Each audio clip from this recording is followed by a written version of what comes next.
Hey, this is Kevin Kelly, and you are listening to the Stardom Cast.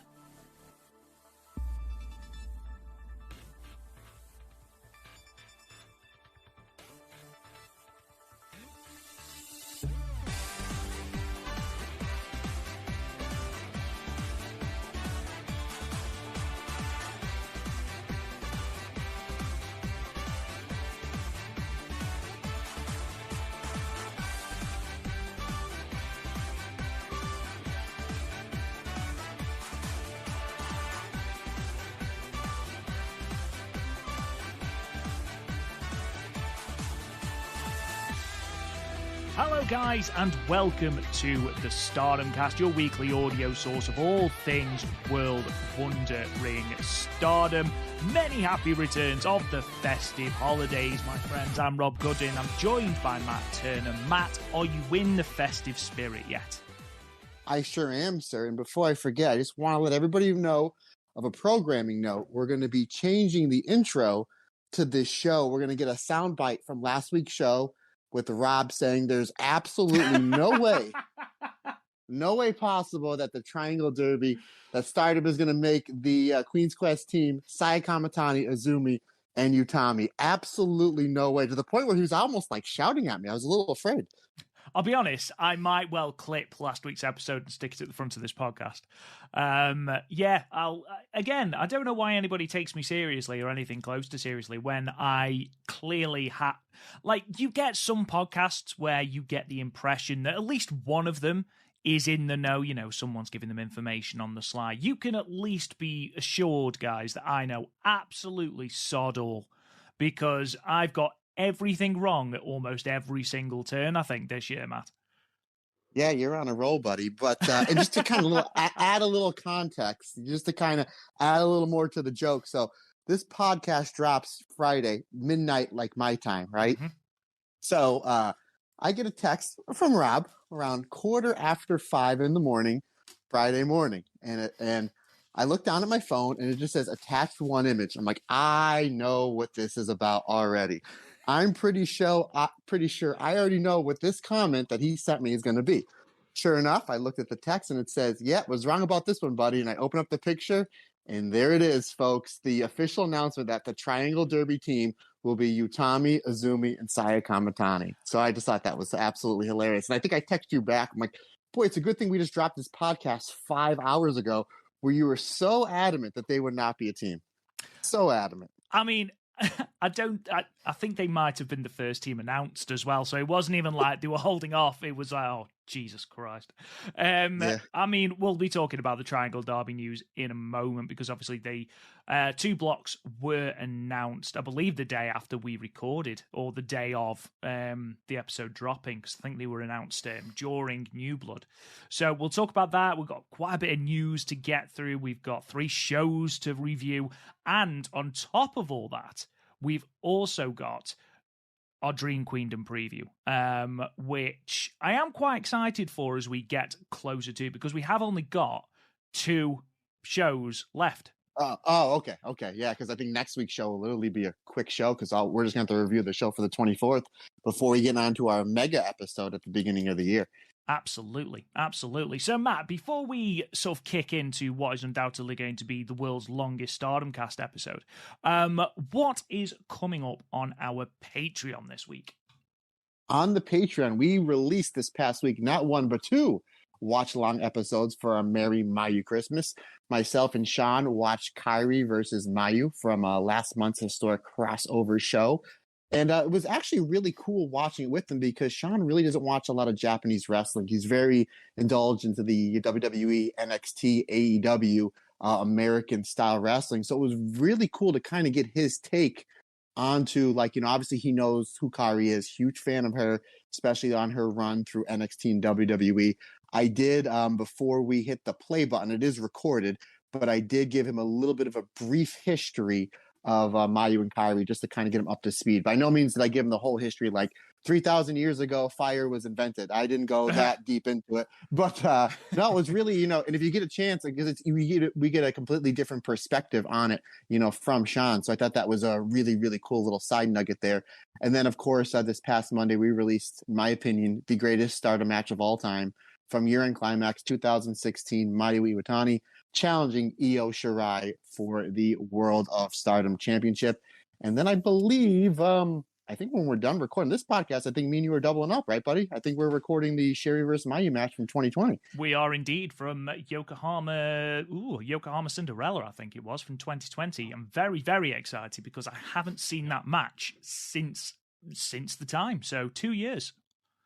Wow, how about that? What's great is officially, as of about 20 minutes ago, I'm officially on holiday break. I'm done work for the year. So literally the first thing I'm doing on my holiday break is recording 2 back-to-back podcasts with you, buddy. How better to ring in the holiday season than that? Absolutely. What more could you need during this festive period than a double dose of Rob and Matt on the Stardom cast? I ask you. Yeah, absolutely. And then obviously the end of the year. I'm just about done with the finishing touches.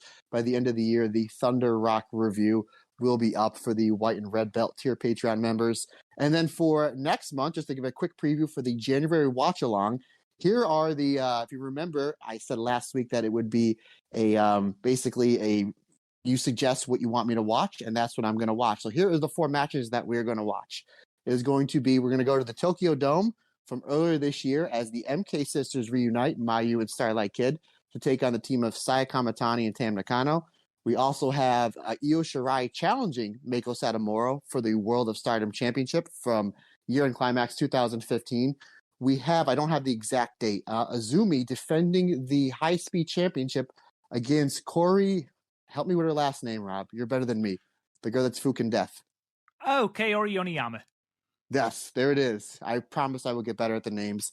And then also we will have Mayu Iwatani defending the World of Stardom Championship against Utami Hayashishita from the end of the year 2020. So if you folks are keeping score at home, this entire month of December is completely dedicated to Mayu Iwatani. I gave you fantastic friends and family of the Stardom cast the option of what matches you wanted to see, and you picked 2 more Mayu matches. You can't get enough Mayu. And by no means am I complaining. I'll do Mayu all year round. But like when the votes came in, or like the first 4 people, I was like, I'm doing an entire month of Mayu Iwatani, and they still want more. Okay, folks, it's your show. It sounds again like you are going to be really, really busy heading into January, Matt. I just wanted to say as well, thank you to our latest patron, Kyle White. Hello, Kyle. We appreciate all of your support, and of course, all of our great patrons, all at patreon.com/the Stardomcast.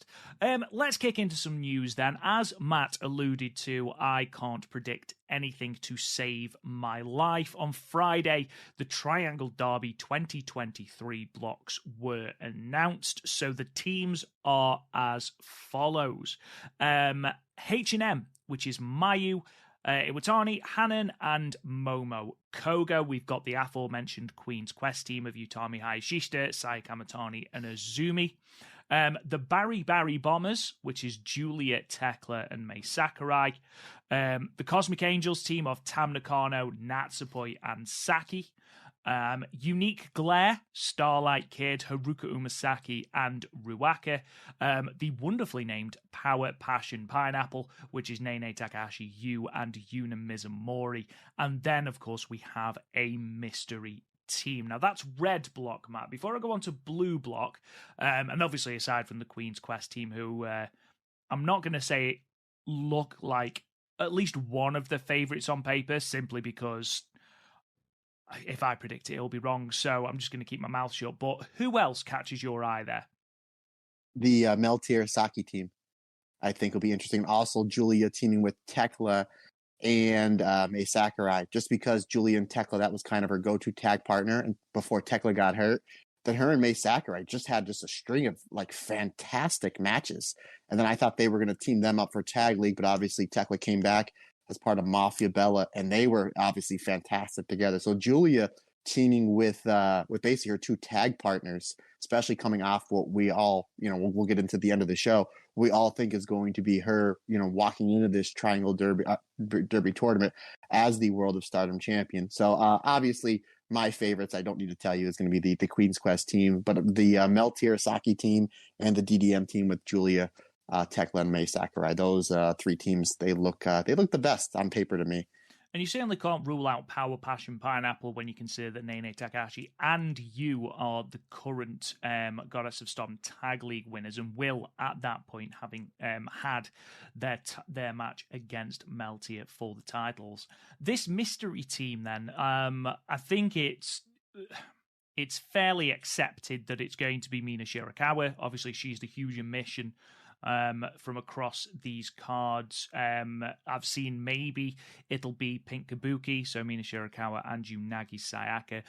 Who would you like to see as that third, Matt? Is there anyone that sort of sticks out that you'd like to see Pink Kabuki team up with? Maybe it's going to be Aoi from Just Tap Out. Who would you like to see? Is Tomoka Nabe in any of the teams? I only briefly looked at. I apologize for my lack of knowledge going into this. I don't think she is. No, she's not.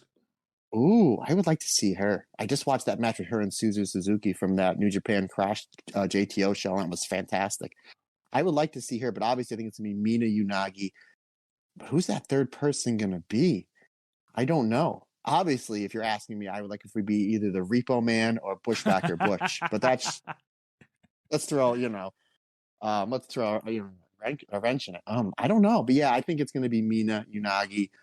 Yeah, I don't know who that third. I would say Mai Saruga, but I know Mai Saruga is actually doing a whole bunch of U.S. indie dates around me come the second, third week of January. So it's not going to be her. I mean, who do you have pegged? What do you think? I know that obviously Aoi from Just Tap Out is sort of been taken under Unagi's wing, so it makes sense. Of course, you've got a few of the Colour Girls who are sort of satellite members of Cosmic Angels, so I'm sure they could drag some of them in as well. But it's going to be interesting. I do think that Mina Shirakawa, once she's returned at Dream Queendom, I do think she will be part of that team, whatever that team will be. And with it being Mina, I'd be very, very surprised if it wasn't Unagi Sayaka. I did see someone, if you look at the silhouettes, and I know that's a terrible thing to do because I'm pretty sure companies just do it just to throw people off, but one of them does look suspiciously like Fua, who was the YouTuber that wrestled with training from Hazuki. So maybe we'll see her as part of the Triangle Derby. Who knows? What if it's 3 Grim Reapers? Oh my God, imagine. Maybe we'll finally work out who those Grim Reapers are, maybe, but I'm not holding my breath. Let's kick into Blue Block then. So, Aberembo, God's Eye, that is Syuri, Mirai, and Amisori. They look like a very strong team. Classmates, Hazuki, Koguma, and Saya Ida. You've got My Himi with a C, which is Maika, Himika, and Lady C. Lollipop, which is Waka Tsukiyama, Rina Amakura, and Yuko Sakurai. You've got the Prominence team of Risa Sera, Suzu Suzuki, and Kurumi Hiragi. A Oeditai team of Natsukatora, Saki Kashima, and Momo Watanabe. You've got, and then you've got Rebel and Enemy, which is Ramkai Chao, Maika Ozaki, and Maya Yukihi, or Yukihai? Yuki. You got it, buddy. Yeah. Nailed it. Absolutely smashed that. For me, in this Blue Block, there are a lot of very, very, very solid teams. You look at the God's Eye team of Syuri, Mirai, and Amisori. You look at the Prominence team as well, Risa Sera, Suzu Suzuki, and Kurumi Hiragi, who could, at this point, be the Artist of Stardom champions. You've also got the Oeditai team. You can't rule Natsukatora, Saki Kashima, and Momo Watanabe out. Unfortunately, you do look at some teams and you do see that obviously they have got nominated pin eaters, Lollipop and My Himi with C. But who sort of stands out here to you, Matt? We'll obviously do a full preview of this tournament before it starts on the 3rd of January. But at the moment, who is your instinct saying, look out for that team? I think the God's Eye team, just because I don't think Shuri's going to have the World of Stardom Championship. belt going in. God's Eye versus Prominence, that's going to be a banger of a match. So I think like pretty much those two teams, as much as you say she's a pin eater, I think Micah Himmick and Lady C, it's basically like the Twin Towers team. Yes, you have three real powerhouses, and Lady C's really, really starting to come onto her own. I thought she had a really good end of the year here, last few months. She's really, even like her entrance alone, she really feels like she's starting to belong with like the top tier members of Queen's Quest. So I don't think they're going to win the block, but I think they're going to have some fantastic matches. Plus, it's Mike and Himmick. I mean, those two are absolutely tremendous. But those would be my standouts. But I'm going to throw a question your way, sir. Do you find it odd that as we record this, the 22nd of December, that the current Artists of Stardom tag team is not a team, meaning Saki, Momo, and Starlight Kid? It is slightly strange, and I suppose you could argue that does this telegraph the finish of Dream Queendom? But as you would assume that the winner of this Triangle Derby is going to get, a shot at the Artist of Stardom belts, maybe it makes sense to not have the champions together so the champions can't win it. But obviously the challengers are together, Risa Sera, Suzu Suzuki, and Karumi Hiragi. I don't think it's massively strange. We've had this before where Goddess of Stardom teams or title teams aren't in the tag league together and things like that. It's not massively weird, but maybe it does telegraph the finish. I'm going to do what I said I wouldn't do now. If I had to push you, Matt, now for a red block winner, a blue block winner, and then an overall winner, I think we all know who you're going to pick for the red block in Utami, Saya, and Azumi, and I don't think you'd be on your own there.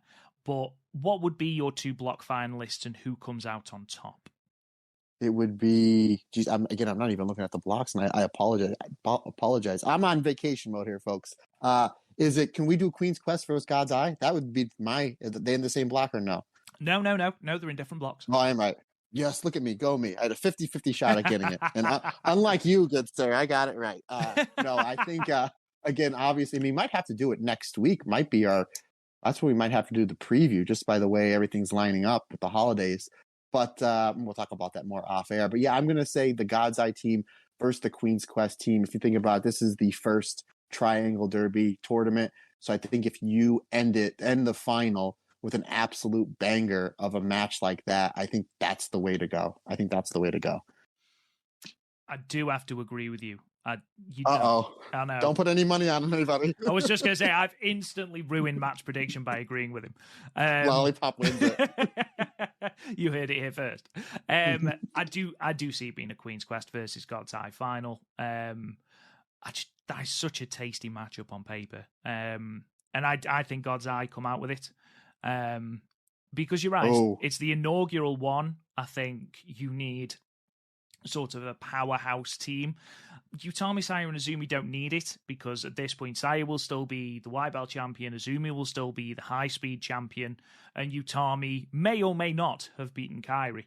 So again, it will be interesting to see who wins it, but I like the idea of this God's Eye unit winning it and looking very strong.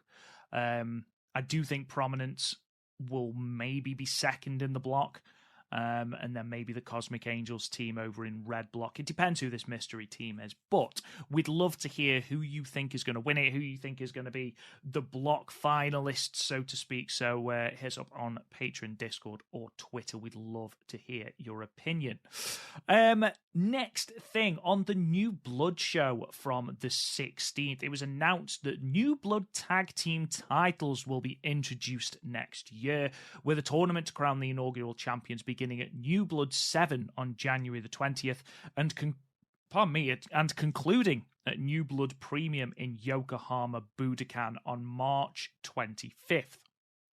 So there's a couple of things that I want to point out to everyone here. Obviously, we've got the date for the next New Blood show, which is January the 20th. The next one after that is not going to be called New Blood 8. It looks like it's going to be called New Blood Premium, unless there's one in the middle where they carry on with the tournament, which to me screams that it's going to be another pay-per-view, which makes me laugh. Damn it. I was getting ready to say the same thing, buddy. On the same page as always. Premium pay-per-view. Absolutely. I think it's fairly ambitious for them to run these to run one of these New Blood shows at Yokohama Budokan. I'll be intrigued to see what that card is like, because obviously, no offense to the talent that's on the cards at the moment, but I don't see, the cards that we've had at the moment doing good numbers at a Yokohama Budokan, so to say. So I'll be intrigued to see what else they throw on the card. Maybe Nene Takahashi injecting passion into somebody else. But yeah, what are your feelings of adding the New Blood tag team titles, Matt? Are you a fan? I did enjoy the tweet that went out that said the image shown is not the actual belt design, it's just a placeholder, and they're two very obviously hand-drawn belts. But yeah, what's your opinion on all this, Matt?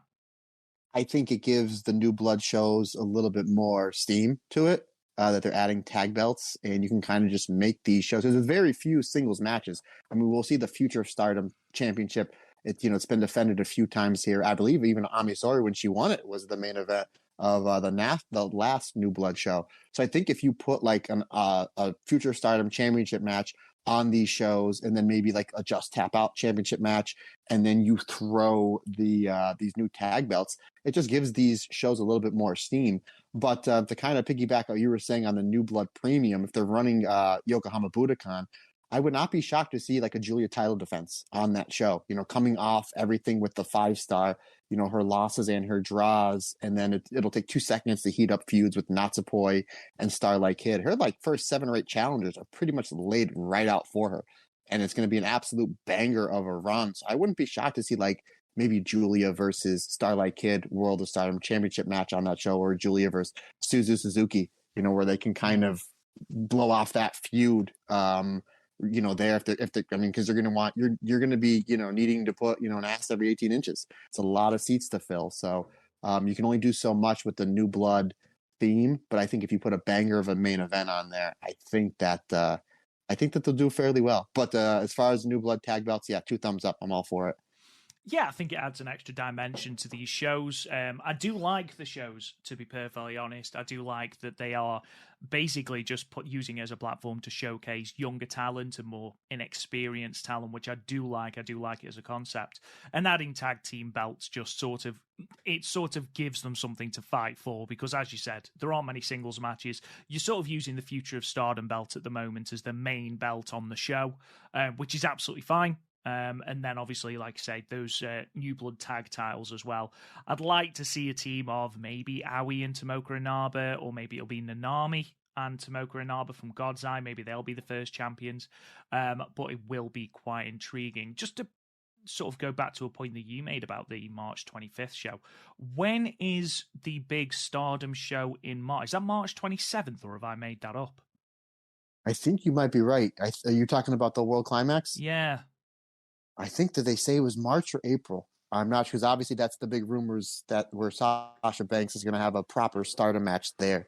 But I think it's going to be 2 dates like how they did this past year. I was going to say last year. We're technically still in 2022.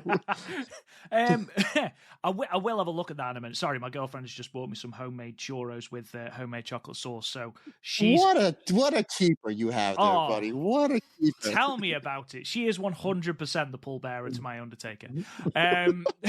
Oh yes, 100% hoping she's not listening and then Googles who pallbearer is. Do not need that in my life. Oh my word! Merry Christmas, everyone. No, I'm really intrigued now to see when World Climax. So it'll be World Climax 2023. Let's just see if a quick Google search will. Yeah, I think it's either the last week of March or the first week of April, because I know it's been something that's been pointed at with all the Sasha Banks stuff. And everybody's already kind of dream booking what they're going to do on that show, because it's probably going to be the biggest proper Stardom show in the history of the company. Yeah, but I mean, I think it might be the first week in April. I'm sure someone will be screaming at their whatever they're throwing eggnog at their phone. Just, Alexa, tell them that it's April. But we'll find that out and we'll talk about it a bit more. I was just wondering, obviously, with the thought of a Julia Tal defense, would they have a defend it here and then defend it 2 days later as well? Are they not cutting that a bit fine? But I suppose they did do back-to-back nights at Sumo Hall, didn't they? So I wouldn't necessarily be opposed to that. Sort of throw on a sort of a rudimentary title defense for Julia, one that you know she's going to win, but with someone that you know is going to put on a fantastic match with her. Like a Starlight Kid, for example, who you know they've got history, it'd be a great match, but Starlight Kid isn't winning.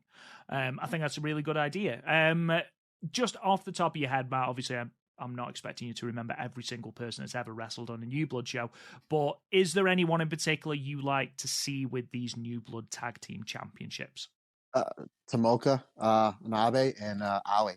Or Mirai Amisori. You can kind of give it to like a middle card tag team that's in Stardom. So you can go that way. Or, I mean, even you can kind of, if you want to inject some life into it, you can do what the WWE did. The New Day is the current NXT Tag Team Champions. I wouldn't be hurt if Aphrodite, won the tag belts. Or, of course, Meltier. I'll never say no to that. But double champ Meltier. Boy, I'm going down a rabbit hole here. But no, I would like to see maybe Inaba and Aoi, the Just Tap Out team. Or Risa Sera, Suzu Suzuki. We're going to be here all day. So there's a lot of really good teams that can win it. I think I do like the idea of giving someone with more prestige the titles, but I do, for the inaugural champions, I think because you are sort of showcasing the New Blood concept, I think it would be wrong to then put it on a more established team. Like an Aphrodite. I'd love to see an Aoi and Tomoka Inaba versus Hanan and Sayurida final. That could be quite cool.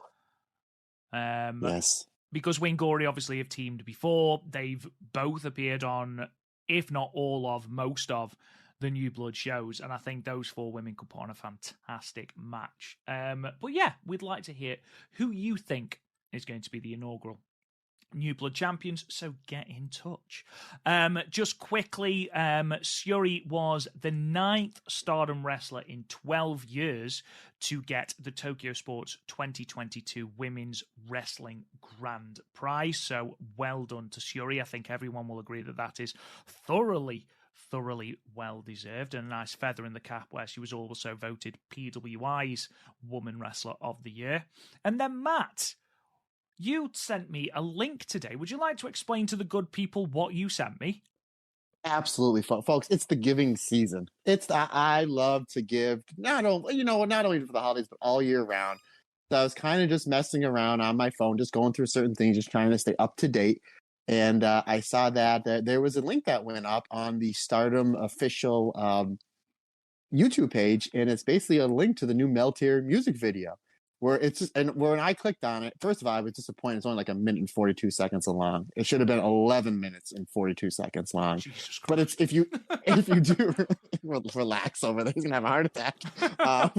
If you watch the video, it's basically Meltier performing their song "Double Frontiers." It's the live version where they show clips of them playing it live, but then they show like how the team was formed, and I got a kick out of it where you hear them singing their theme music as Tim and Natsupoi are German suplexing each other off the top of the cage. I thought that was pretty fun. Like, I don't know. Yeah, I was very entertained by that. Like, here's our love story. Here's how it started with us throwing each other off the cage and kicking each other in the face. And then you get towards the end where they're like hugging and kissing and holding hands and doing their live performance at that anniversary show. So I thought that I got a big kick out of it. I only got about 30 seconds into it before I immediately copy and pasted the link and sent it right over to Rob. And then Rob immediately said, "We're going to have to talk about this on the show, aren't we?" Well, if you want. Here we are. Yeah, I think it's now available on iTunes as well, which is why it's sort of gone up today.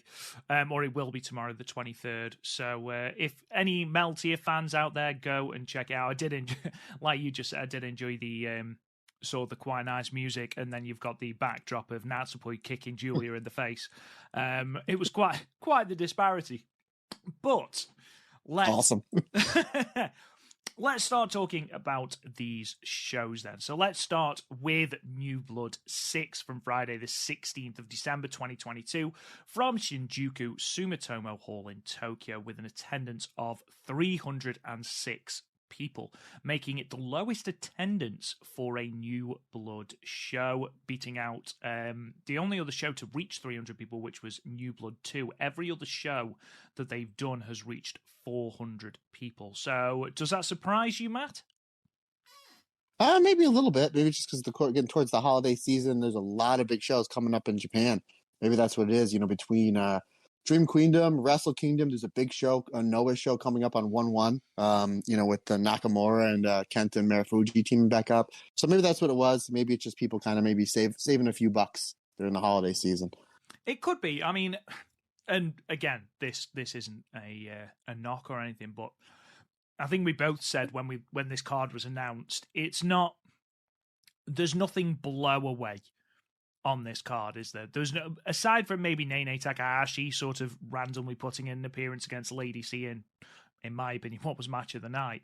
There wasn't anything that made you go, "Ooh, I've definitely got to check that out."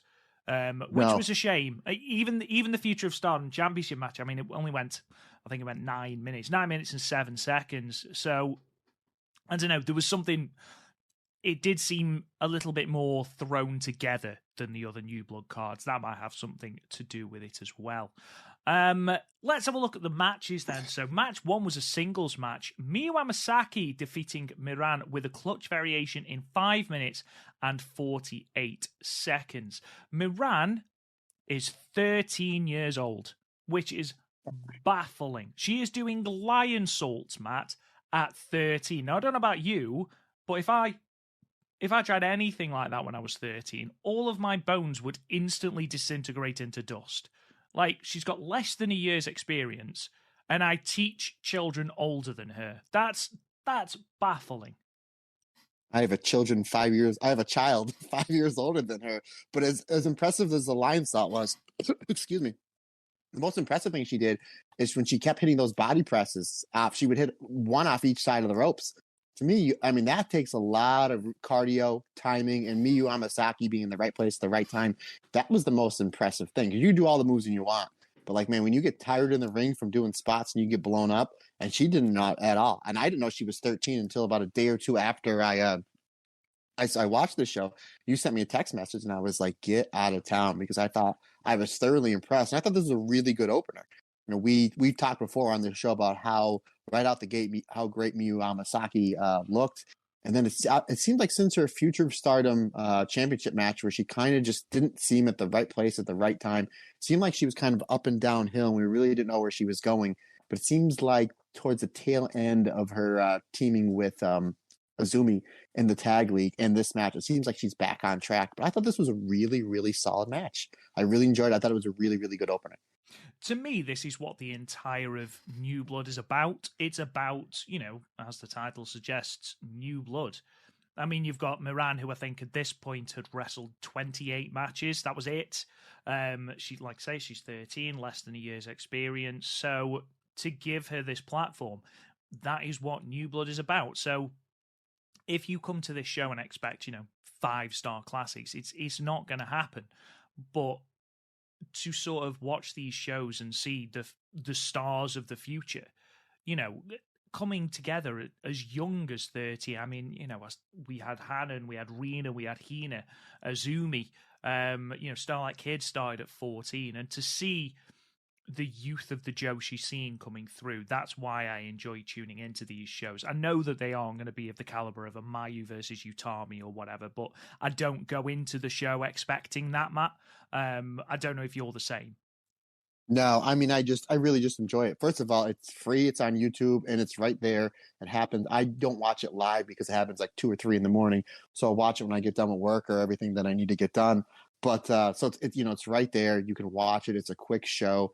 And, it's actually kind of funny. You're talking about the youth of the Joshi scene with all these rumors of a certain Sasha Banks coming over. I'm getting a lot of messages from my friends saying, yeah, who's that Joshi Stardom prodigy? She's like in her 20s. There's that one prodigy in her 20s. I'm like, yeah, that's like 90% of the roster. You have to be more specific. I was like, here's the names. And the person they were referred to was Suzu Suzuki. And I was like, yeah, okay, she just turned 20. Yeah, she just turned 20. But yeah, you're talking about the youth of the Joshi scene. Yeah, exactly. This girl, she's 7 years away of turning 20. It's absolutely amazing. But I think she's somebody, because again, I was thoroughly impressed that as the more reps she gets under her belt, I would not be shocked to see her in Stardom in like 2024, 2025. Obviously, if she stays healthy and wants to do it. Absolutely. I gave it 3 stars, Matt. What about you? 3 1/4. Let's move on then to our second match, which was another singles match with Rina, who had a fantastic weekend. Defeated Sene Takabayashi with the Pink Devil in 7 minutes and 24 seconds. Takabayashi, of course, from Best Body Japan Pro Wrestling. And we talked about experience with Miran, and Takabayashi has been wrestling longer, but has wrestled less matches. So it's interesting to see how a 13-year-old has wrestled more. I just found that really quite interesting. But overall, I wasn't massively enamored with this match, Matt. No, I thought Rena was great, and I thought she was great this whole entire weekend. And we'll get into that in a minute. I think her stock's going to go up huge come the end of 2023. We talked about Moran not getting blown up. Takabayashi, to me, towards the end of this match, last 2 or 3 minutes, just looked tired. And I think that's probably where your disconnect came out. Because to me, she just looked tired. She was blown up. She was breathing heavy. When you don't have any air in your lungs, you start to panic because you're trying to catch that breath, especially if you're in a match. So then you tend to forget certain spots. You're not at the right place at the right time. And to me, Rena did a really good job carrying the last little bit of that match. But to me, I don't know if she got an adrenaline dump or the anxiety hit, because it's obviously probably the biggest stage she's ever been on. But yeah, I didn't particularly care too much for this match, and I think that's why. I think it's because she got blown up towards the end. But credit to Rena, because she was really able to guide the last 2 minutes of the match. Yeah, and at 15 years old, that speaks volumes of the talent that Rena has, the fact that she is able to carry a match at such a young age. I gave it 2 3/4. I know that Best Body is obviously a completely different promotion to Stardom, but I wasn't interested at all in this match. I know I've just been talking about how I don't go into the New Blood shows expecting huge match quality, but I don't know. I wasn't massively into Takabayashi's gimmick or anything like that. So 2 3/4 from me, Matt. What about you? Gentleman's 3 stars, especially I can't, fault Rena for what happened there at the end. Like I said, if anything, I'm going to praise her. Again, 15 years old, to be able to kind of guide where the finish needed to go. I mean, that's absolutely amazing. I'm 40 and sometimes I have trouble tying my shoes. So I'm genuinely excited at the prospect of Rena, Hina, and Hanan, to be perfectly honest. Especially when you consider that both Rena and Hina are 15 years old and look really, really good. And now that Hina seems to have grown in confidence as well, I'm very, very excited to see what she brings. Yeah, they just need to quit school. I don't know. They were just wasting their time. Speaking to the teacher, wasting your time, kid. Yeah, just look, guys, just quit. Hina does sort of remind me, and I know I'm probably going to get a lot of people going, "You're an idiot. You don't know what you're talking about," and that's true. I don't, but she gives me such young Momo Watanabe vibes. Ooh. I see that. I just watched the J.K. Green versus Thunder Rock match from 2016. So that would put Momo at, 16 years old at that point. Ooh, yeah, you know what? No, you're not an idiot, Rob. I mean, you are, but you aren't. So you're a lovable idiot, Rob. Sorry, my girlfriend has just bought me even more churros, which I'm trying to... Unbelievable. A small pot of chocolate sauce. He's going to fall... You realize this is going to be like a 2-hour podcast, and then we have to do the watch along. You realize Rob's going to be asleep in about an hour and a half. Folks. Honestly, I'm trying not to. If you can hear me munching by the microphone, I'm trying desperately to hide my what's-it from the microphone. So if you just hear, that's what it is. Just go for it, buddy. We're the lovable, fun podcast. Moving on then, match 3, a 6-woman tag team match with the God's Eye team of Mirai Nanami and Tomoka Inaba defeating the Stars team of Hanan, Momo Kogo, and Saya Ida, with Mirai getting the submission victory over Momo Kogo with the Mirror Mare in 11 minutes and 17 seconds, Matt. This was more of what I like. Yeah, this was fantastic. And Momo Kogo really using, obviously, the Mirai's the submission master here in this match, especially, her go-to, the double wrist lock. But Momo Kogo really working the rear naked choke, the sleeper hold on Mirai, which it played very well towards the end. Like, she would go for it and have it a little bit, go for it and have it a little bit. And eventually she gets countered with Mirai and Mirai locking in the double wrist lock. But yeah, this was great. Obviously, Hanan's great. Saeed is great. Momo Kogo, I think, is really starting to come into her own. And then obviously the God's Eye team is fantastic. And we rant and rave how fantastic that Tomoka Nabe is. And she's, obviously fantastic. She's tremendous. And, Mirai, who would have thought, when she was the Momo mask at the beginning of the year, when we were like, we have no idea who that is. here it is, fast forward 11, 12 months later. She's at the top of the cards and just one of my favorite wrestlers in Stardom to watch. And the fact that they do put her on these New Blood shows, as well as, obviously the Stardom shows proper, just really adds some star power to the New Blood shows. But this was great. Everything made sense. Everybody looked good. They got everybody over. And then, of course, the right person won in the end. This was solid. Nothing was wasted here. But exactly like you said, partner, this was exactly what I'm looking to at a New Blood show. I had this at a solid 3.5 stars. Yeah, I gave it 3.25. I can't believe the year that Mariah's had. She's challenged for the red belt, the white belt. She's won the Cinderella. She had a really good showing in the 5-star as well. It's a fantastic first year in Stardom for Mariah, and she's just gone from strength to strength to strength. So massively, massively impressed with her year. I'd be surprised if when the polls come out for our Stardom Cast End of Year Awards, I'd be surprised if she's not there or thereabouts in terms of Worker of the Year. Momo Kogo, I thought, looked great here. Hannah and Sairida, always, always, always impressed. What did you think of Nanami? I don't know too much about her, but she looked really solid here as well. Obviously, out of the six competitors here, I knew the least amount. And I know she's the newest member. Didn't she join at New Blood 5, I believe? She joined very recently. Yeah, she's 16. Yeah, that's my next question. I think she's only 16 or 17. Obviously, if she's going to be part of that group, I mean, you're in there with some absolute killers. But I thought she looked pretty good. I'd like to see her competing more in the Stardom shows, and then obviously on these New Blood shows to get her more reps.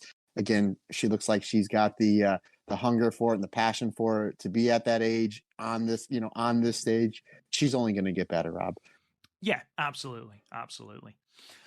We move on then to a tag team match with Rebel and Enemy, which is Ram Kai Chao and Maika Ozaki, defeating the Cosmic Angels team of Tam Nakano and Waka Tsukiyama, with Ozaki submitting Waka with the Argentine backbreaker in 13 minutes and 27 seconds. Now, I was worried when we talked last, I believe, Matt, on the last podcast, we were talking about Waka's constant losing, and we talked about how they lost the energy with it. They lost the opportunity to sort of get that cathartic win. And I sort of felt like they were treading water with it. And every time Waka lost, it was sort of diluting it more and more and more, and they weren't really referencing it. And it just became a bit like, oh, Waka's going to lose. In the space of the 13 minutes of this match, and then what happens after the Nene Takahashi and Lady C match, I'm so much more invested in that Waka story again. Like, I was invested. Go on. Go ahead. No, I'm sorry. Go ahead. You go. No, I was just going to say, I've always been invested in Waka because she is such an endearing babyface, but I was worried that they were going to mishandle the story and miss the boat on it. However, they have managed to reheat it superbly. And also, Matt, you said last week, if you're Tam and you're losing these matches every single week because of Waka, because Waka can't get a victory, are you going to want her in your stable? And that was sort of played out in this, as well as Waka's crying in the ring and Tam is sort of just looking at her going, you need to be better. And I just thought that, and then obviously what happens, like I mentioned at the end of the semi-main, I thought heated this story up perfectly. When you look at these New Blood shows, it really seems like the constant story they have going is Waka and Ram. And we keep saying, who's Waka's first win going to be? We thought a year ago it would be over, about a year ago, Mai Sakurai. I think that ship has sailed. Obviously, you can heat that back up.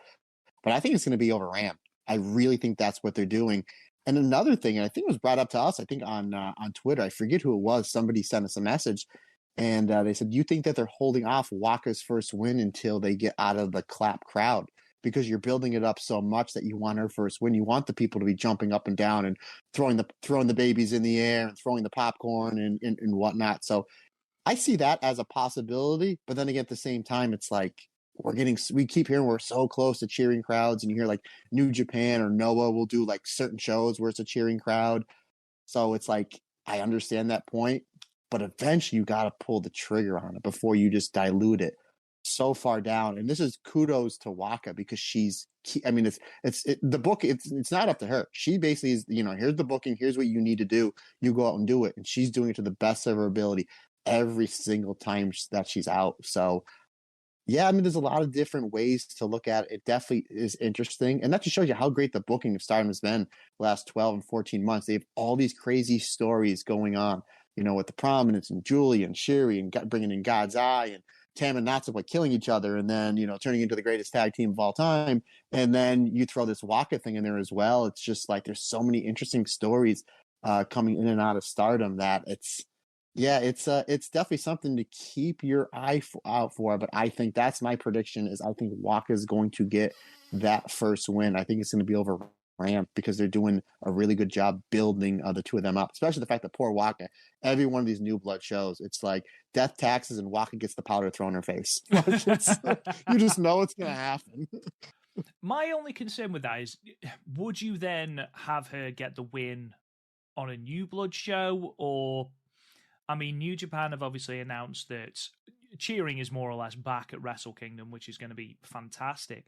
But do you then wait to the early April, late March World Climax show and have Waka beat Ram there on one of those cards in front of a cheering crowd at Sumo Hall? Or do you make it the main event of a New Blood show and have her win there? If you were given the book, what would you do and what do you think they will do if it's going to be Waka and Ram? I think you telegraph it to a point where it's like Waka's like, I can't take this anymore. If I lose to you on New Blood Premium ×2, that I will retire. So now it's like, okay, we know Waka's not retiring. We need to tune into this New Blood show.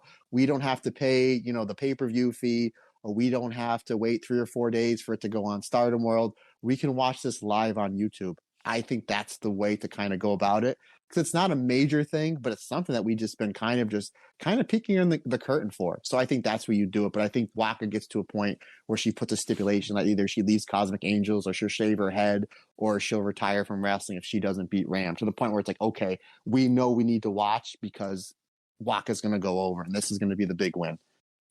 I do like the idea. I do like the idea of it happening at New Blood Premium. That makes perfect sense.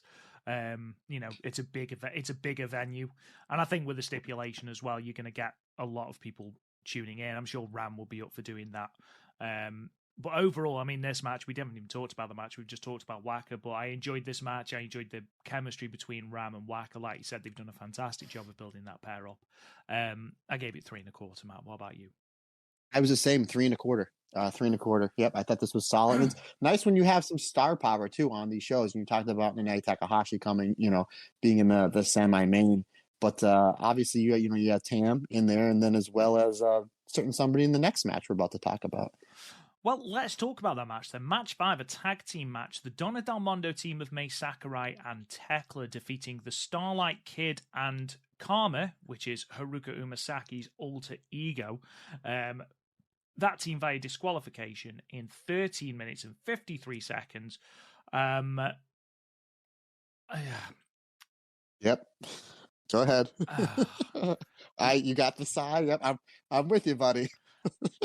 I really like Umasaki.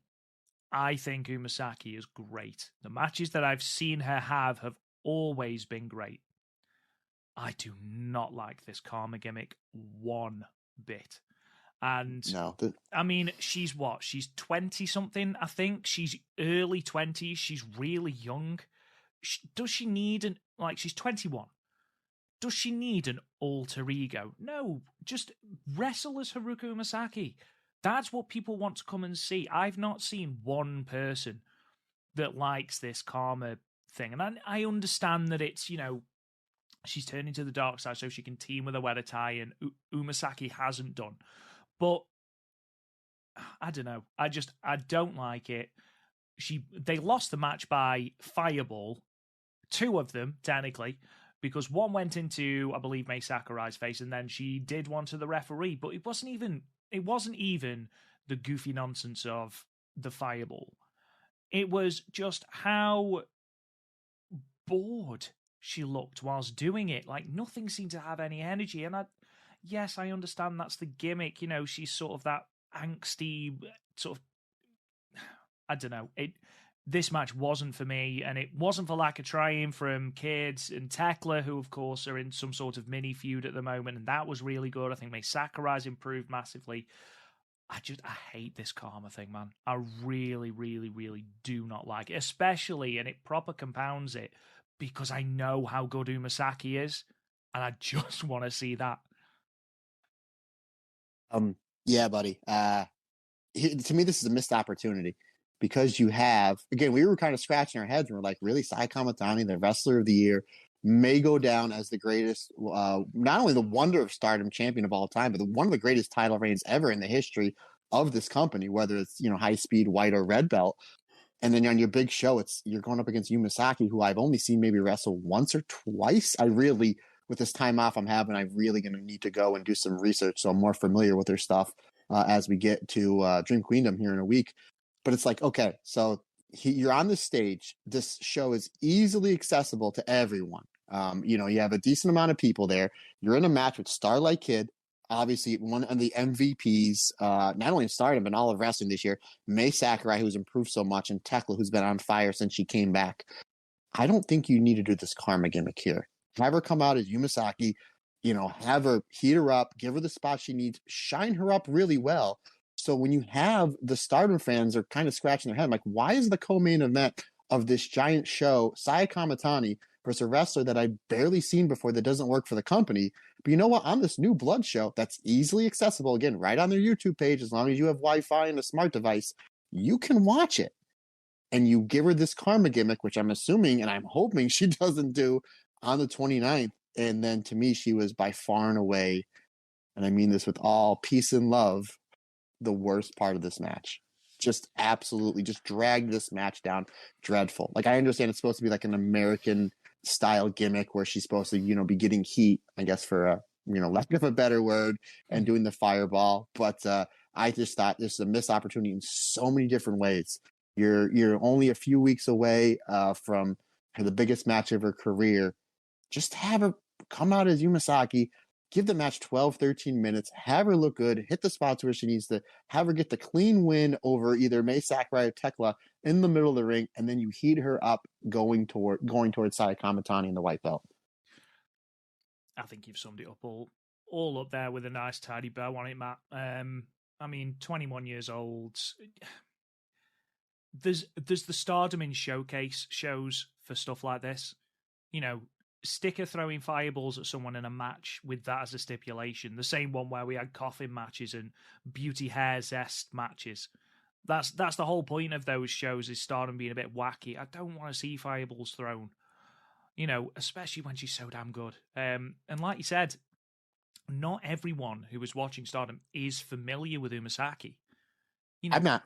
No, I do a podcast. Massively. I don't know if you're aware of this, Rob. I do a podcast. I do a podcast. I do a podcast with a guy that wrote a book called Living the Dream, Stardom 10th Anniversary in Review. Wow, what a way to shoehorn that in. That was shoehorned. I'm very impressed. Well done. Didn't even look. I literally just looked up and there's your book. I'm like, oh, there's a cheap way to get it in. But yeah, exactly. Anyway, sorry, I didn't mean to interrupt, but yeah, exactly, buddy. This is technically your Stardom show. It's one of the Stardom brands. This would have been a perfect place to showcase her talents here, and we got everything but. I'm all for people expressing their creativity, all for it, and I think if you want to do that, it's just a case of, right, you are a week away from what will be the biggest match of your career so far. Wrestle as yourself. You can do the karma stuff later on, that's fine, but here we need Umasaki. But that's by the by. I couldn't give this a good mark because I did not like it, and because the gimmick was such a huge part of the match and such a huge part of the finish as well, it fell flat for me. I gave it 2 1/4. Yeah, just because Starlight Kid, Tekla, May Sakurai were all great. I can't fault them. Gentlemen's 3 stars. Let's move on then to the semi-main. The match I really did like was a singles match / passion injection match with Nene Takahashi defeating Lady C with what is listed as the Quinby Bomb. I've never heard that before, ever. It was effectively a fisherman buster in 11 minutes and 28 seconds. Right off the bat, Matt, is this Lady C's best singles match to date? Absolutely, sir. Yep, absolutely. And I think that I know you weren't watching this when I was. No. So I was going to text you. I was going to text you to say I think this is Lady C's best match, but I didn't want to spoil anything. But to me, this was her best match. And again, Nanae Takahashi, we talked about it during when we wrapped up the tag league. She is just so giving to the younger wrestlers. Well, no due respect, with all due respect, she everybody else is younger than her. But and I did not mean that as a slight. I think she's absolutely fantastic. I thought she was great in the Shuri match. I thought that her tag league run, as shocking as it was that her the Team 7-Up won, I thought she was great and so giving to the younger wrestlers. And she gave a lot to Lady C here. She made Lady C look really, really good. And I know I sound like a broken record, but it makes sense. When you heat somebody up and put somebody over in the match, as much as Nene did to Lady C here, and then what's the finish? Clothesline, the Fisherman's Buster for the win. That just makes her look so much better. She just doesn't sell, doesn't do anything, doesn't give her opponent anything.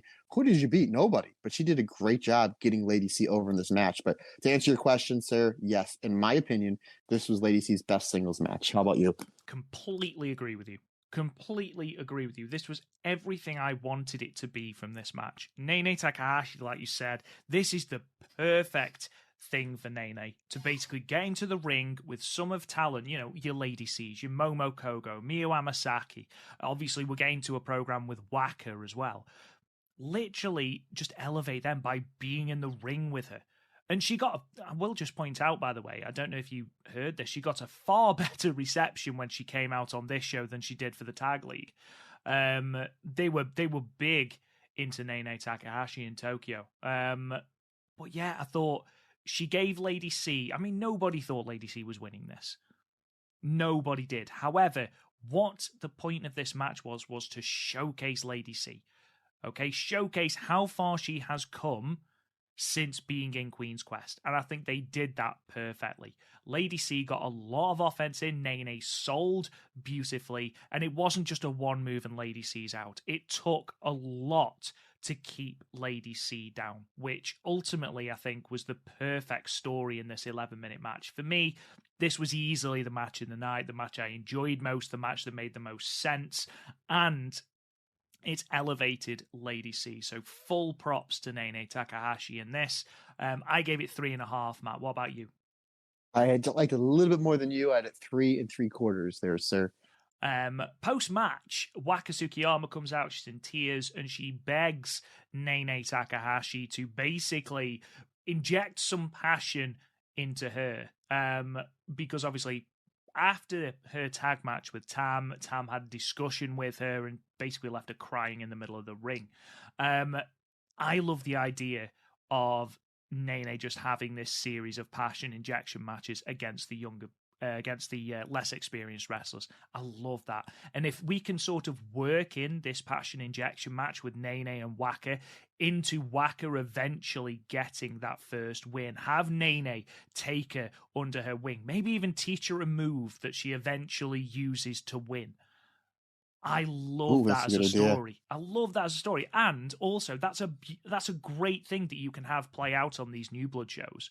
I think it's the perfect little mini storyline as we head towards New Blood Premium. I think having that mentor-mentee relationship with someone like Nene Takahashi, who's been there, done that, seen it all, it would be perfect. And Waka would learn loads. I think she'd be seen as more of a threat. Overall, I can't see a negative in this relationship, Matt. No, not at all. Not at all. And keep it going. Match 7 then, and our main event of the evening was our Future of Stardom Championship match. Amisori making her first title defense, defeating Ruaka with the Like a Thunderbolt in 9 minutes and 7 seconds. I've seen a lot of mixed opinions about this, Matt. What was your opinion on it? I really liked it, considering the fact that I knew this wasn't going to be as good as what I just saw with the match we just talked about, obviously. Ruaka, I've been having mixed opinions on. I said a few months ago she's not progressing nowhere near as fast as anybody in the roster. They put her in this team, BMI 2000, with Tora coming back from the knee injury, and completely blown away of just the chemistry the two of them had. So you kind of she had some steam going into this match, which was smart booking, in the main event. But to be honest with you, my expectations were I knew it wasn't going to be bad, but I thought it would just be okay. And I thought it was really good. I thought it was really solid. The match went just a hair over 9 minutes. I thought Ami did a really good job selling for Ruaka, making sure she was in the right spot at the right time. And I love the finish, how Ami basically had to unload the toolbox to put Ruaka away. She hits the Blue Thunder Bomb for 2 count, and then she just drills Ruaka with a series of lariats, and then hits the Thunderbolt. So I like that they got Ruaka over in this match. With Ami having to use all of her big moves to put her away. Again, by no means was it better than the match we just talked about, but I thought this was a solid Future of Stardom championship match, and I was really happy at Ruaka's performance because, again, I want Stardom to succeed, so I want all the wrestlers to succeed. So the fact that Ruaka these last 2 months has been looking much, much better. Obviously, like I talked about before in the tag matches, here she's on an island by herself. She doesn't have Tora, she doesn't have Momo or Starlight Kid to kind of set her up where she needs to be. She's in there by herself, and I thought this was one of the better, if not her best singles match. I had it 3.5 stars. I thought this was really, really solid. Yeah, I think that's probably the best way of describing it, is solid. I think it was a good showcase of both wrestlers. Obviously, it's the first time we've seen Amisori as champion. I think Ruaka was a decent enough foil for Amisori, even though I think it was fairly obvious she wasn't going to be regaining the championship here. And I think we've been spoilt a little bit because Hannon's defenses were being so consistent and being at a higher level. And Amisori is a completely different wrestler to Hannon. Ruaka is a completely different wrestler to Hannon. So therefore, we're going to have different matches. We're going to have, the more, for lack of a better phrase, hostile matches where we're lariating each other and hitting big moves, as opposed to quicker paced matches that Hannon was potentially having with the belt. Overall, I didn't hate this match. I thought it was a good, solid title defense for Amisori. So yeah, overall, I gave it 3.25, Matt. Again, not quite as high on it as you were, but I'm definitely not as down on it as I saw quite a few people were on Twitter. Overall, I thought it was a solid match. And overall, to be fair, I know that obviously we've been a bit down on the Karma gimmick, and we were a bit down on the Rina versus Sane Takabayashi match. This was a solid show, Matt, from start to finish, really. This was, I think, New Blood 4 and 5, I thought just were okay. I thought they had 1 or 2 good matches. I thought this was probably maybe the second or third best New Blood show. I thoroughly enjoyed it. But just real quick to kind of just rewind the tape here a few seconds, you talked about Ami being different than Hana for obvious different reasons. You have the quicker style of Hana and the more brute style of Ami. You're forgetting, obviously, Rob, the biggest difference between the two of them is the theme music. I mean, come on, buddy. Hey, we're a Stardom podcast. We got to cover all the bases here, I mean, it is unfortunate because Amisori's theme is still a banger. But she's in a tag team with Mirai, and Mirai's music is better than her. She's just taken the belt off Hannon, and Hannon's music is iconic. It's chart-topping. I've heard that she's going to be the third member in Meltier, but even so, I do expect... Wait, Hana, Amisori. I just fought myself. Oh my God, I just fought myself. I couldn't keep a straight face. I'm dying over here. I got him in the house by myself. Let's move on then. We'll go through the 2 nights of the year-end tour as Stardom goes through its final tour of the year. What I'll do is we'll go through night 3 first. I'll read out all the results, and then we'll go through any sort of talking points from this night. Then we'll do the same with night 4 before we go into the preview of Dream Queendom. So we start with night 3 from Saturday the 17th of December from GMS Gunma in Takasaki, Gunma, in front of 361 people. Match 1 was a 3-way match. Mei Sakurai defeating Miyu Amasaki and Hina with the Mei Pan roll in 3 minutes and 51 seconds. We then had a 6-woman tag match with the Stars team of Koguma, Hannon, and Momo Kogo defeating the Cosmic Angels team of Tam Nakano, Natsupoi, and Wakasukiyama with you guessed it, Waka Tsukiyama eating the Kuma roll in 11 minutes and 18 seconds. Match 3 was another 6-woman tag. The Stars team of Mayu Iwatani, Hazuki, and Saya Ida defeating the Oedo team of Saki Kashima, Fukigen Death, and Rina, with Hazuki getting the pinfall with the diving senton in 7 minutes and 41 seconds. Match 4, 8-woman tag team match with the Oedo team of Natsuko Tora, Ruaka, Starlight Kid, and Momo Watanabe versus defeating the Queen's Quest team of Utami Hayashishita, Saya Kamatani, Azumi, and Lady C, with Ruaka pinning Lady C with the freezer bomb in 15 minutes and 27 seconds. And then our main event was an 8-woman tag team match. The God's Eye team of Shiori, Mirai, Amisori, and Tomoka Inaba defeating the Donna Del Mondo team of Julia, Maika, Himika, and Tekla, with Shiori submitting Himika with the White Tiger, or the Byakko, in 23 minutes and 46 seconds. Matt, what would you like to talk about from this show? Well, sir, I just kind of want to get your opinion on something. As I'm watching the show and we're going into the co-main event, there's only 5 matches on the show, as you alluded to. For a Stardom show, especially for this year, I was a little bit disappointed, kind of lackluster. And I was like, matches 1, 2, and 3, and I'm like, we only have 2 matches left. If I would have paid a ticket to see this show, I would have been a little bit disappointed. And then these last 2 matches happened, and I was like, oh boy, howdy. Did you feel that as well, too? Like match 1, 2, and 3 were kind of like just there, and then the co-main event and the main event were just like blow the doors off. I mean, match 1, I didn't really understand what the purpose of match 1 was, because it went less than 4 minutes.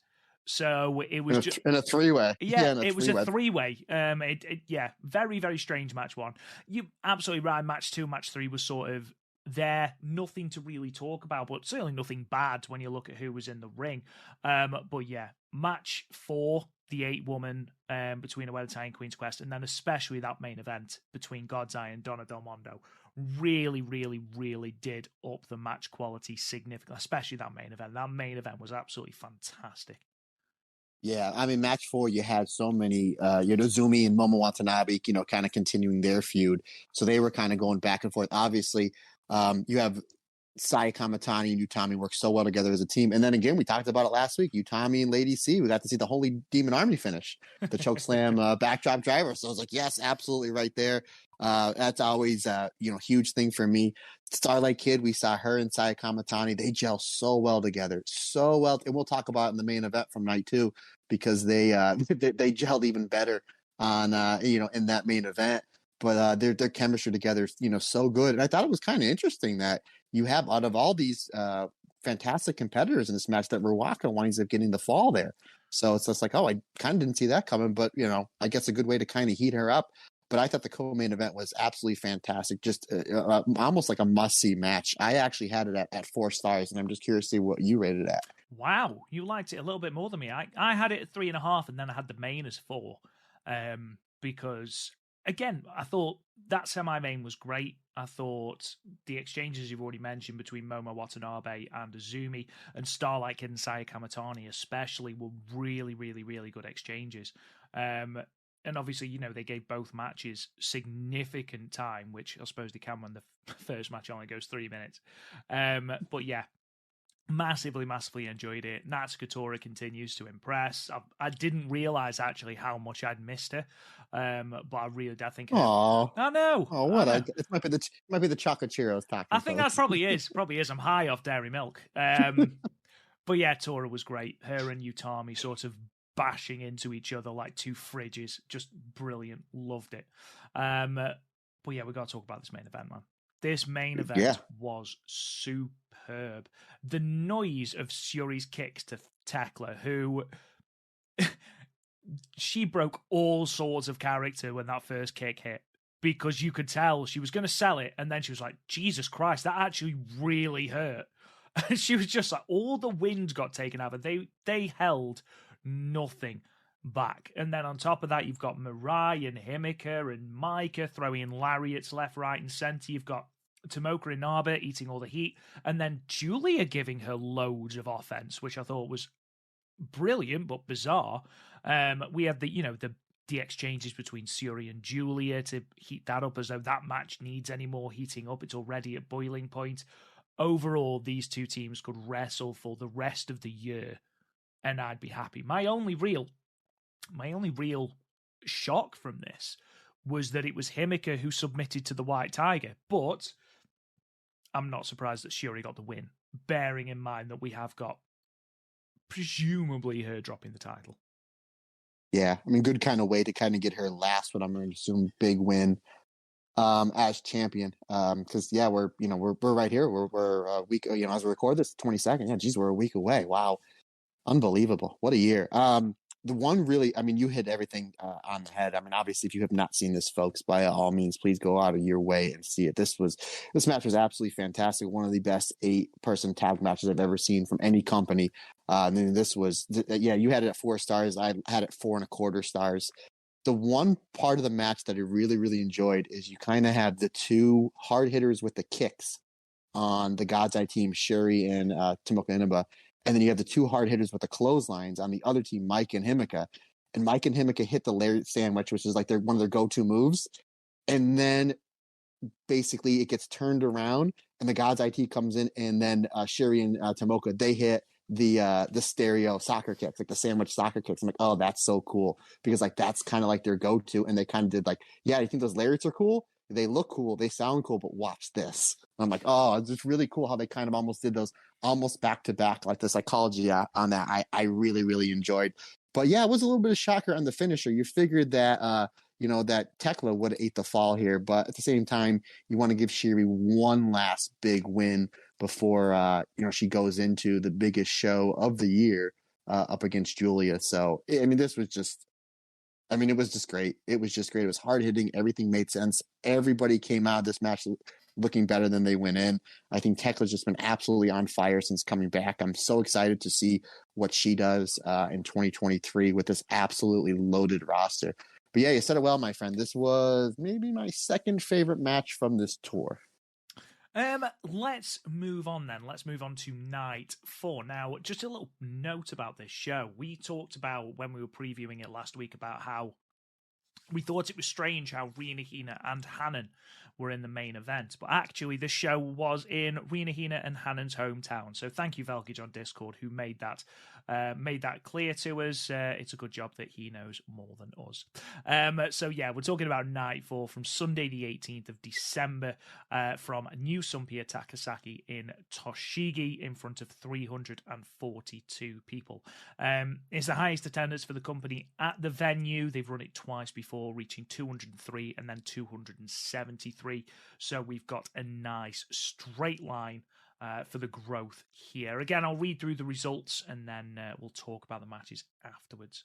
So, match 1, 3-way match. Sayurida defeating Lady C and Saki Kashima with the modified Dragon Sleeper in 5 minutes and 28 seconds. We've then got a 3-way tag match with the Queen's Quest team of Azumi and Miyu Amasaki defeating the Mai Himi team and Stars teams of Momo Kogo and Koguma, with Azumi getting the pinfall with the Azumi Sushi in 7 minutes and 15 seconds. Match 3, another tag team match. Meltia defeating BMI 2000 via disqualification in 8 minutes and 21 seconds. Match 4 was a 6-woman tag team match. The God's Eye team of Amisuri, Mirai, and Syuri defeating the Donna Del Mondo team. Back-to-back losses for Donna Del Mondo as we head into Sumo Hall. The Julia Tekla and Mei Sakurai team with Mirai getting the victory with a lariat in 14 minutes and 20 seconds. And then match 5, the 3-way 9-woman tag team match. The Uedatai team of Momo Watanabe, Starlight Kid and Rina defeating the Queen's Quest team of Utami Hayashishita, Saya Kamatani and Hina, and the Stars team of Mayu Iwatani, Hazuki and Hanan with the Pink Devil. Rina pinning Hanan with the Pink Devil in 19 minutes and 22 seconds. I will be perfectly honest, due to other commitments, I didn't actually get to see this show, Matt. So, Matt, what is worth checking out from this show? What notes have you made? Okay, good, sir. Meltier versus BMI 2000 was really, really good. There was points there was points in this match. Obviously, you know who won. You just read the results. that Tora hits like a bunch of DVDs, which is like, kind of her go-to move. I think the story is Kagetsu basically handed her the DVD on her way out to, and I don't mean the physical copy of the DVD. I mean the Death Valley Driver. Oh, but I'm all sorts of funny, folks. I'm in Christmas spirit, but I was like, oh man, they're going to put, going into the big show at the end of the year, they're going to have Melt Here Drop a Fall here. But there was some really good false finishes. That match was really good. And then it was really cool how they just got so frustrated they couldn't put Tam and Natsupoi away. So they're like, screw it, we're just going to go to the pipe or whatever it is that Tora brings into the ring.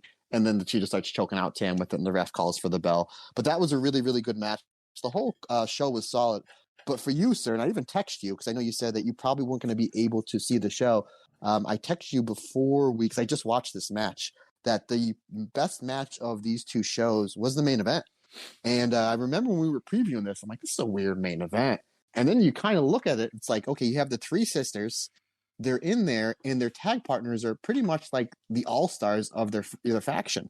So you have Hannah in there with Mayu, who I think everybody would agree is the, best member of Stars, and Hazuki, who's to me the number 2 member of Stars. So then you have Hina in there with Utami and Saya, probably you could throw Azumi in there as well, but the best tag team, obviously former red belt champion, current white belt champion. And then you have Rina in there with Starlight Kid, Momo Watanabe, again, 1 and 2, and the former champions for me. So I was like, oh, okay. I didn't kind of put that together until I was watching the match, and they do a good job spotlighting the daughters the sisters in this match, because it is their hometown. And then once it breaks down, it gets into like this super match where like Mayu's doing everything and Hazuki's doing everything. And then you there's this one spot where Momo dumps Mayu on the top of her head. She turns around, Utami dumps Momo on the top of her head. She turns around, Mayu gets up and dumps Utami on the back of her head. So it's like all three of these like almost quote unquote leaders of their groups all got dropped on their heads by the other leaders. I'm not going to go into everything because I'm telling you, buddy, you need to go and watch this match. This match was absolutely fantastic. I had it 4.25 stars, and I thought they did a right thing by putting Rina over. I think she is, I think if I had to say who out of the three sisters is right now is the best of the three, I think we'll all say it's Hana. She just came off this great title reign. She did fantastic in the 5-star. She had a great run in the tag league. She did some really good matches for the Artists of Stardom Championships. But I wouldn't be shocked in 10-12 months from now that Rina surpasses her. And it's not by lack of trying from Hana. I think that she's got a lot of upswing, especially in her character. She's basically the evil one of the sisters, while like Hana and Hina seem to be like so squeaky clean. So I think just because she has a little more depth to her character and she's improving so fast, so quickly in the ring, I would not be shocked to see, again, if in 10, 12 months, we had this conversation out of the three sisters, who is the best. But I literally have a page and a half of notes. I'm not going to go through everything just because I don't want to spoil. Obviously, who wins. But the destination. I don't want to ruin the journey for you. When you get a chance, my friend, you need to check out this match because, again, 4.25 stars. I was right there from giving it 4.5 stars, which on a quote-unquote Road 2 show, for a match to almost get 4.5 stars, that's must watch. I will certainly check it out. It sounds like I've missed out on an absolute barn burner here, so I'll check that out and I'll let you know what I think. Yes. So let's get down to the nitty gritty. The last 2 shows of Stardom's calendar year. We start with the Year-End Climax 2022 from Korakuen Hall on Christmas Eve because we've had a little bit more information regarding the card. So what we have is an 8-woman tag match like no other. It's a Christmas Eve special 8-woman tag team match, Christmas Present Battle.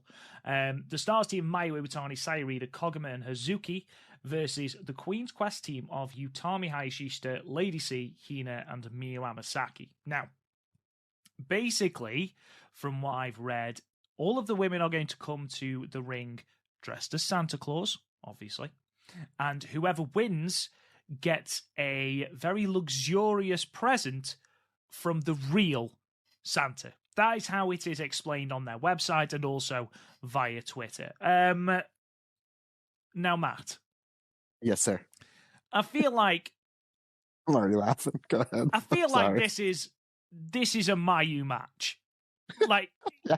stars have to win this. Like, you can imagine Mayu sitting on Santa's knee and getting a present. It seems a very Mayu thing, you know, with a fake beard, which you'll probably forget in a different city. And with it being a merry Mayu Christmas, it would be perfect for this. Stars are winning this, surely. Brother, my good friend, I give you all the cheap plugs in the world. Did not see that coming. Way to tie in Mayu, Merry Mayu Christmas with her and Santa Claus. Didn't see it coming. There you go, man. Home run, sir. Shut down the podcast. It doesn't get any better than this. It's been a great run, folks.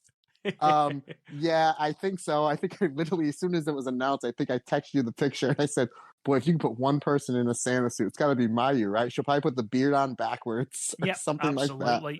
Absolutely. But here's the thing. How funny would it be? Santa comes in and she's like, okay, Mayu, you have to sit on Santa's lap for your present. And then Santa rolls up Mayu in the Kishika side. And it's that gosh dang Saki Kashima, the Grinch that stole Christmas, or the win from Mayu. Amazing. Even Santa is turning on Mayu. What's the present? What do you think the present is? I know what I'm going to say. Let's see if we are always on the same wavelength. Let's see if we got this. What do you think that the present is? It's going to be Beauty's Ass shampoo. Has to be. Goddamn right. You're goddamn right.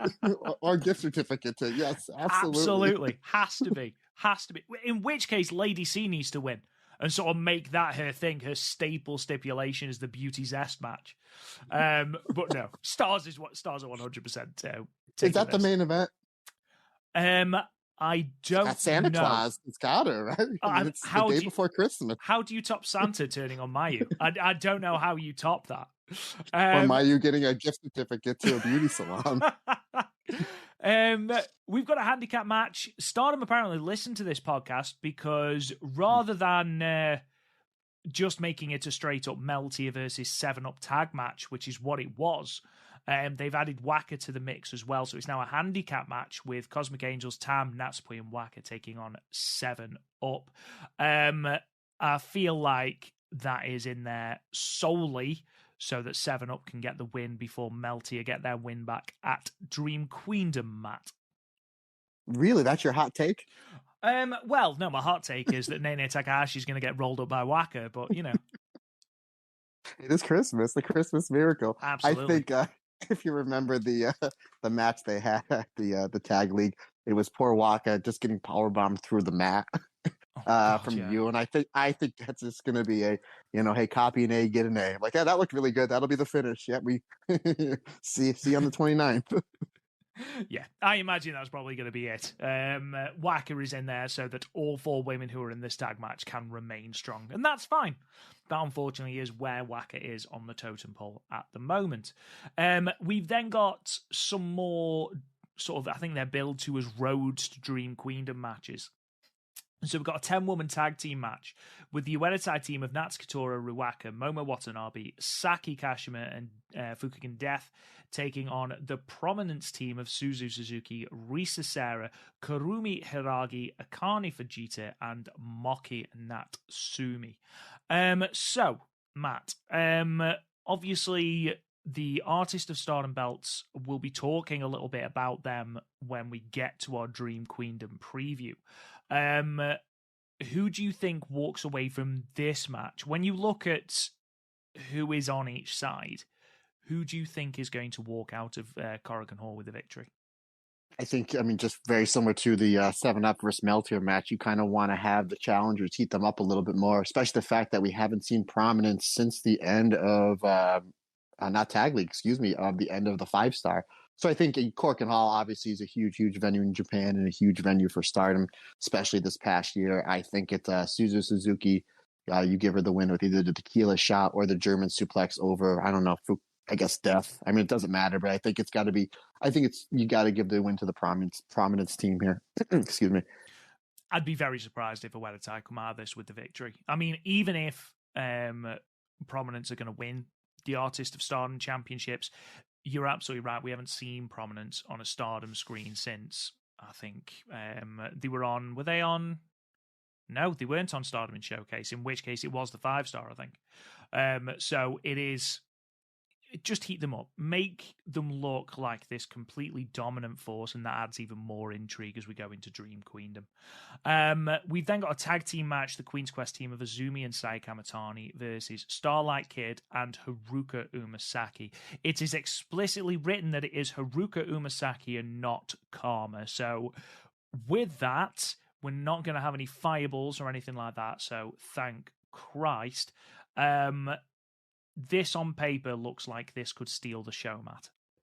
Yeah, obviously the thing that we're, in a joking fashion we're looking forward to is Mayu and Santa Claus. But as far as match quality goes, this is the match that it should be, that we talked about in New Blood with, the miss that they had on the New Blood show with Umasaki. I think this is going to hit. And there's no way this can't hit, right? It's Starlight Kid, it's Psych. I mean, and then you're going to get a little preview.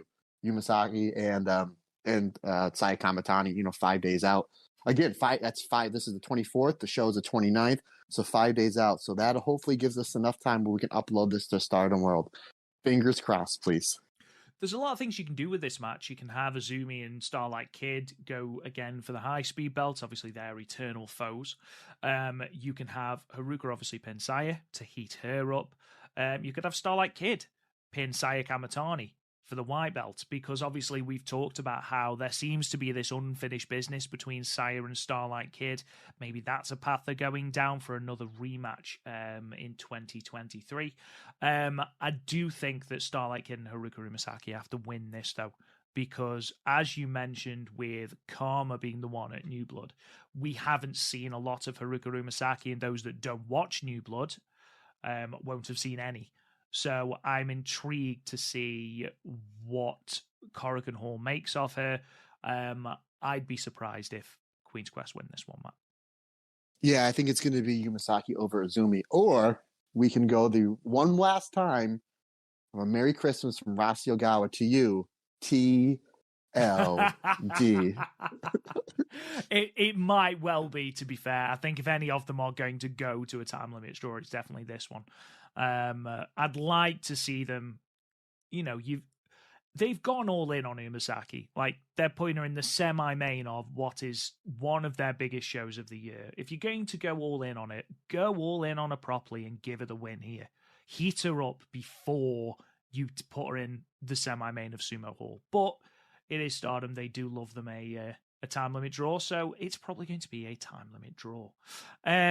Obviously, I don't know which one of these is going to be main eventing, whether it'll be the Christmas Eve special Santa match, or whether it's going to be this, which is a 10-woman elimination tag between God's Eye and Donna Del Mondo, which is going to be Shiori Mirai, Misori, Tomoka Inaba, and Nanami taking on Julia Maika, Himeka, Mai Sakurai, and Tekla. With it being elimination, I can see this going a long time, like late 20, early 30 minutes. But I also think this could be a blistering match. Like, the amount of lariats and things and kicks and just stiff forearms that are going to be thrown, especially as we get, like, say, 5 days away from Dream Queendom, I can really see this match ramping up, Matt. Yeah, especially if it's elimination, you're probably going to see over the top rope, because I just don't see Sherry or Julia eating a pin 5 days out. So I can see one of them getting dumped over the top rope. But I think this is, considering the fact DDM went 0 for 2, and they did a good job heating Sherry up like they needed to. She's been hot for a year and a half. I think that Julia and maybe Micah. I think maybe you have 2 members of DDM are the last two standing. I personally think DDM are going to win for the exact same reason as you. They've just had back-to-back losses. I wouldn't be surprised if Julia and Suri eliminate each other. If it's over the top rope, it would not surprise me if they are just that aggressive in their lockup or in their just general fighting that they end up both going over the top rope. It keeps both of them strong. It continues to heat up the story, and then it gives a little bit of the rub to, I don't know, a Himeka, for example, who can pin Mirai, because I imagine Mirai will be the last one standing for DDM if for God's Eye, if Shuri isn't. Overall, I think whatever happens, it's going to be an excellent match. If they have over the top rope elimination rules, I do think Julia and Shuri will eliminate themselves together. If they don't, I mean, you run the risk of you're eating a pinfall, and you don't want that, really, do you? So I will be surprised if it's not over the top rope. Either way, those last two matches that we've talked about, God's Eye versus DDM, the elimination match, and the tag match between Azumi and Sai Kamatani and Starlight Kid and Haruka Umasaki, both have potential to be genuinely, without hyperbole, be Stardom tag matches of the year. I am very, very, very excited by these. So no pressure, Stardom. Yeah, that and we get Suzu Suzuki and Momo Watanabe. More violence, please, because their match from the 5-star was just, it was like, I know what you do, you know what I do, we're going to go out there and just hit each other for real. That's basically, so we'll get a little bit of that basically back to back on Christmas Eve and the 29th. So absolutely. Who says that we're not spoiled for Christmas? Right. Let's delve into this main event, the Stardom Dream Queendom 2 card from Sumo Hall, 29th of the 12th, 2022. Just a programming note, we will be dropping this review, hopefully, on the 3rd of January. So we will be recording it on the 2nd. If it's not, I'll let you know a little bit close to the time, but if it's not dropped on the evening of the 2nd, then it will be dropped on the 3rd. Let's go through this. Well, you're missing something else, buddy.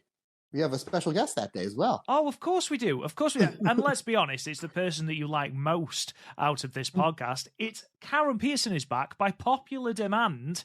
She will be back and talking to us about Dream Queendom 2. So make sure you tune into that. And like before, I'll make sure that the video is uploaded to our YouTube channel as well. We'll come back to the Stardom Rumble because obviously at the moment we've had no announcements on who is going to be in that. Oh, go on Twitter, buddy. There's a picture with I think like 10 people on there. It was announced this morning. Damn it! Well, oh, the Lord's name in vain. Oh my goodness. Oh, my sweet not in heaven. I'm only teasing you. Let's start with the Pink Kabuki versus Tekla and Mai Sakurai. Matt, who do you have winning this match and why? You know, I said that with Unagi coming back from time to time, I think she's going to turn on Mina. I don't think you do it on Mina's return match, and I don't think you do it as the very first match. I don't think you should angle the very first match of the show. Watch that, what might happen. But no, I don't think, for as hot as Mina was before the injury, and and now you have the Pink Kabuki team coming back, I think it's going to be Mina with a figure 4 leg lock over Mai Sakurai for the win here. I'd be surprised if it's not Mina that comes away with the victory here. Obviously, she's just been away from that injury because of her face. So, yeah, like you said, I'd be very, very surprised if she doesn't walk away with the victory here. And I think that's the right choice. I don't think Mai Sakurai, you've got the little bit of history between Mai and Pink Kabuki with obviously her leaving Cosmic Angels. I don't think she loses anything by eating a pinfall from Mina. I think they will try and heat Mina up again because when she left after that match with Saya Kamatani, her face pouring with blood, and then cut that blisteringly good backstage promo, they'll want to capitalize on that. I'd be very, very surprised.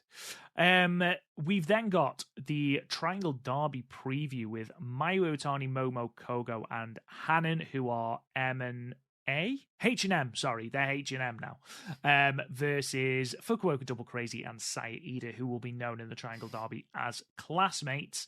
Matt, who do you see winning this one?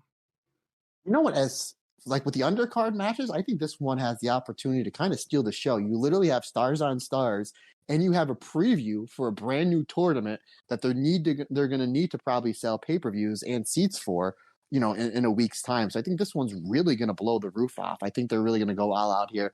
But I'm going to say, I think you give Hazuki the win here. I think Hazuki, for how great of a year she's had, I think Hazuki gets the win.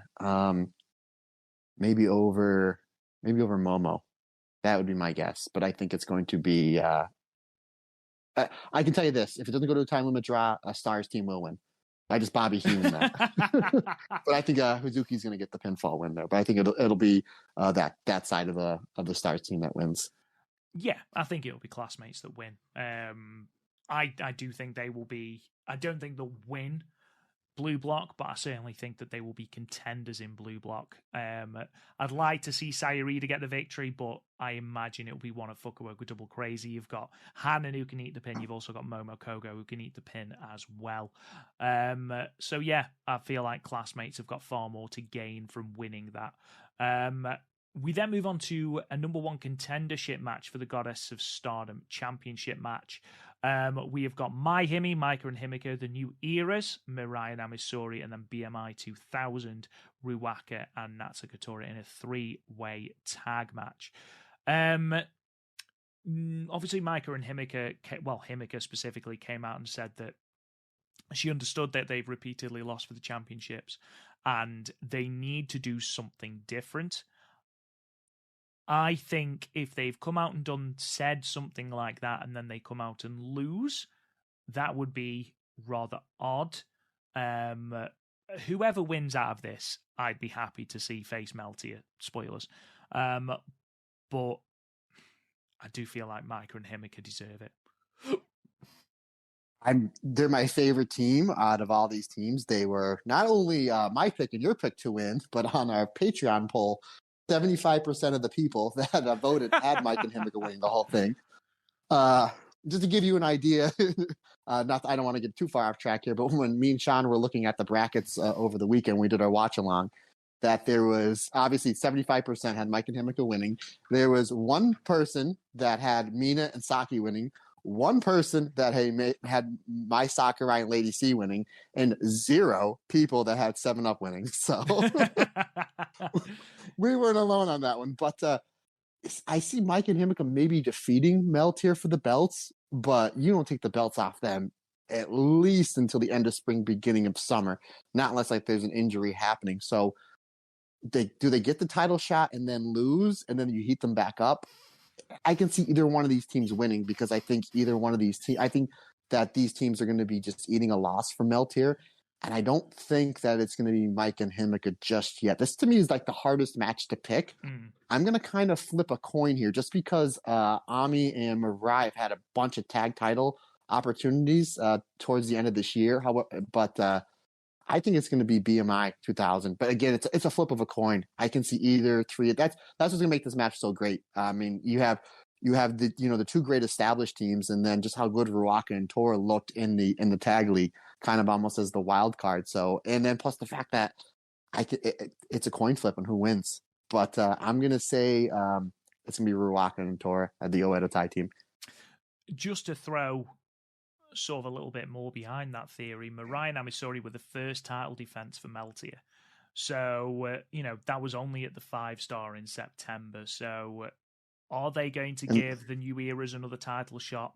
I'd be very surprised. It would be quite a cool story beat. Obviously, when Himiko came out and said, "Oh, we're gonna do something different," it was to Tora. So, for Tora and Ruaka to then win that match and to mock Maika and Himiko for losing yet again, that could be a nice little story for them. Obviously, Maika and Himiko to maybe dethrone Meltier down the road. BMI 2000, if they do win this match, obviously it's hopefully a bread and butter title defense for Meltier should they win the match during Queendom. I think it does actually make sense now that you've said that, Mike. Does make sense for BMI 2000 to win this. Yeah, not only that, but I'm assuming it's not elimination. So if BMI is going to win, I think they'll pin Mirai and Ami. And you talked about Mirai and Ami; they were the first title challengers for Meltier. They actually challenged FWC twice. They went to a time limit draw and then got an automatic rematch. So they were 0-3 in a matter of like 7 or 8 weeks. So I don't think they could run that back. However, I wouldn't say no to Mirai and Tam just beating the bejesus out of each other. Oh, no, definitely not. Definitely not. We've then got a special singles match, Kairi versus Utami Hayashishita. This is also a tricky one for me because my automatic reaction is to have Utami to win here. And then once Kairi is done with Tam and with Sasha Banks, presumably, Utami is another challenger for that IWGP Women's Championship. However, this is the one Stardom show before Wrestle Kingdom. do you want the IWGP Women's Champion to lose on the biggest Stardom show of the year just before Wrestle Kingdom and the first title defense of the brand new belt? This one... Yes and no. Yes and no, buddy, because here's why. Say if Utami does win, and you're like, oh, geez, what's going to happen here? And then you do something where she automatically challenges Kairi for the belt. She comes out after the Tokyo Dome, either at the press conference and she slams another beer, or she basically comes out afterwards. So it's just like, to me, there's no wrong answer. And the reason why, it's because of the people involved. Utami, she's gold. She can't do anything wrong. Kairi, you can't do anything wrong. As long as this match isn't terrible, which I have no idea why it would be, I don't think there's no wrong answer. And you can always go the TLD route as well, my friend. But this is a tricky one. But I think this is one where Rossy Ogawa is like, heads I win, tails I win. But at the same time, you're a week before Wrestle Kingdom. Does the New Japan brass, do they kind of get a say in this match? That I don't know. Does Kairi do 2 time limit draws in the space of 3 appearances? As long as they're good matches, I don't care, man. I'm not. Yeah, I come from true. that Ric Flair, Ricky Steamboat, old school styles. Hey, as long as it gets over and the match is good, I don't. I'm not the people that complain when they gave us Kenny Omega and Bryan Danielson on free TV, and it went 30 minutes and people were complaining there was no finish. I'm like, are you serious? Like, really? Like, are you that spoiled, or do I just love wrestling so much? I'm like, I don't care. Well, again, I said that the 3-way is the hardest match to predict. This is probably the hardest match to predict, but just with the Wrestle Kingdom coming up and the fact that Sasha Banks, when we'll get into it in a minute here, Sasha Banks, from what I understand, is already in Japan. I'm going to say Kairi wins, but this is a little tricky one for me to pick. Just because you've said Kairi, and otherwise we're just going to have the same picks, I'm going to say Utami, but it's not. I don't think it'd be the end of the world if Kairi lost. She's going to have to lose at some point, and I think Utami will be as good a woman as any for Kairi to lose to. She's next red belt champion, for goodness sake. And I think if Utami does challenge Kairi for the IWGP Women's Championship, I think Kairi retains anyway. So again, like you mentioned, it's flip a coin. I'm going to go for Utami just to be different. High Speed Championship belt match. Then we've got Azumi versus Hikari Shimizu of Colors. This one isn't too difficult to predict. We have got Azumi, who is 1 defense away from tying the all-time record with Mayu Iwatani for 9 title defenses in a single championship reign. And I'd be very, very, very surprised if they took the belt off her now to anyone. Never mind someone who hasn't featured on a Stardom card. No, this is going to be Azumi. This one obviously will be a barn burner. This will be a potential show stealer. Obviously, it's going to be a great match. I think we all know the destination. But I mean, Azumi does so well in these high speed matches, getting her opponents over. There was a few times in that high speed match with Momo Kogo that I thought they were swapping the belt, and even the Mesa Ruga one as well. I'm like, wait a minute, she doesn't wrestle in Stardom, and there was like 2, more than one. Like 2 or 3 times where they were reversing the Azumi Sushi and reversing a lot of Azumi's high-speed stuff. That it's just like, oh man, they're going to flip the belt. And I think we're going to see a lot of that on here. Don't blink. I think this is going to be an edgier seat, potential show stealer. But I think the high-speed bomb girl will retain here. Oedetai versus Prominence then for the Artist of Stardom hardcore match. Obviously the champions Momo Watanabe, Starlight Kensaki, Kashima taking on the Prominence team of Risa Sera, Suzu Suzuki and Kurumi Hiragi in a hardcore match. Obviously hardcore, you are looking at Prominence. It's their wheelhouse. They are the deathmatch wrestlers. However, do they dethrone Oedetai? I'm going to say yes. Yeah, I agree with you just because it's a hardcore match. If it was, because it's kind of their specialty. I wouldn't be shocked, though, to see Oedetai retain their titles because this trio has been absolutely fantastic. And as far as match quality goes, I mean, outside of probably the Freedom, I mean, the best series of matches you've ever seen with the artist belts. The only thing I want is I don't like it when there's like a no DQ tag match or a hardcore tag match, and then they do tags. If there's no rules, why are you tagging? I just hope we don't see that. I will literally throw a childlike fit if like Starlight Kid is like selling and she has to make a hot tag to Momo Watanabe or something like that. Like, there's no rules. Like, why you're hitting people with chairs and there's gonna be thumbtacks and who knows what? Do we really need to be holding the tag rope? So that's other than that, I don't think there's any way this match will miss. I just please don't do tags. If you're doing hardcore and there's no rules, there's no reason to have tags. Just have them go all out. You'll have the Oedo Tai style brawl, or maybe they'll be brawling all throughout the crowd. But I think this one's going to be fantastic. Again, Suzu Suzuki and Momo Watanabe, violence, please, yes. But again, I'm going to agree with you, my friend. I'm going to say Prominence wins, but I would not be shocked if Oedo Tai retain. Yeah, I don't think it does any damage to Oedo Tai. I mean, they've held the belts for, I think, 207 days or something like that, and they're third on the all-time list for title defenses.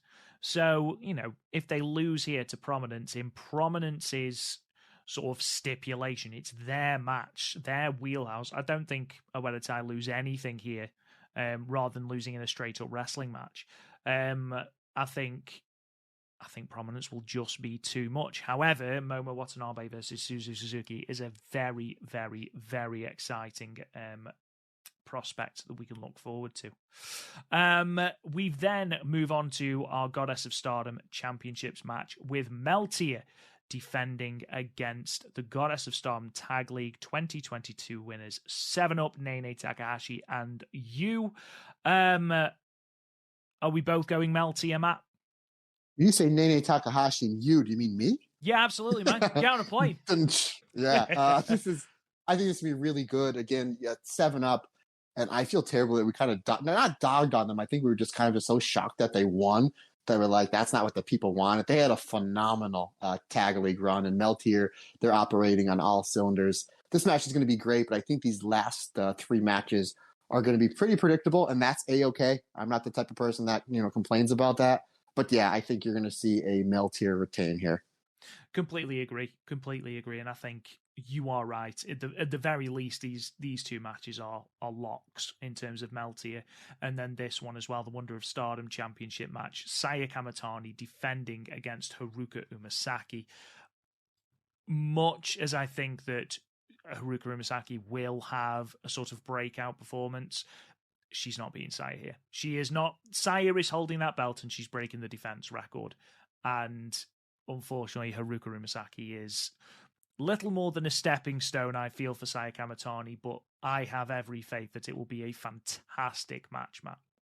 Yeah, and again, probably, once we get done with this recording and the next recording, I'm going to have to look up some Umasaki matches because I know very, very little bit about her. But the fantastic friends and family we have at the Stardom cast are ranting and raving about her ability. Yeah, this will be fantastic. Saya Kamatani, to me, she's the wrestler of the year, not just in Stardom, but for all the professional wrestling. And this is just going to be another fantastic match. My only kind of little question is there going to be some false finishes, very much like Saya had in the Starlight Kid match and in the Himika match, where Saya Kamatani did such a great job putting her opponent over and kicking out a 2.999. Is there going to be 1 or 2 of their near falls where that happens, where I'm on the edge of my seat? I'm going to say probably, because it's Saya Kamatani, and she does a great job of getting her opponent over. And again, when you put your opponent over and you go over, you just make yourself that much better. And that's literally what Saya Kamatani's been done pretty much since she won the Cinderella, back in last year, especially with this Wonder of Stardom championship run. But that being said, yeah, Saya Kamatani is winning this match, and I don't see her dropping the white belt until probably World Climax, where I think she will drop it to, far out prediction, Hazuki, who will win the Cinderella 2023. Yeah, difficult to disagree with you there. The only other person I could potentially see Saya Kamatani dropping it to is potentially Mina. But obviously, Mina's just had a championship match, so they'd have to let that cool off a little bit.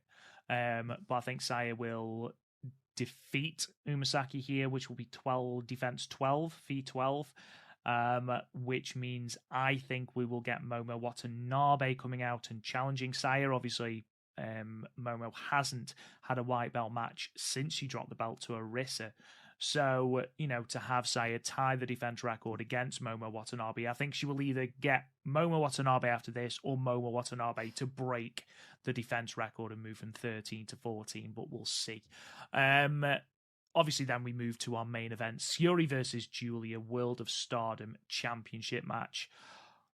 I think we both think it's Julia's time, Matt. 365 days, 1 year to the day since Syuri dethroned Utami Hayashishita and finally sort of cemented her legacy.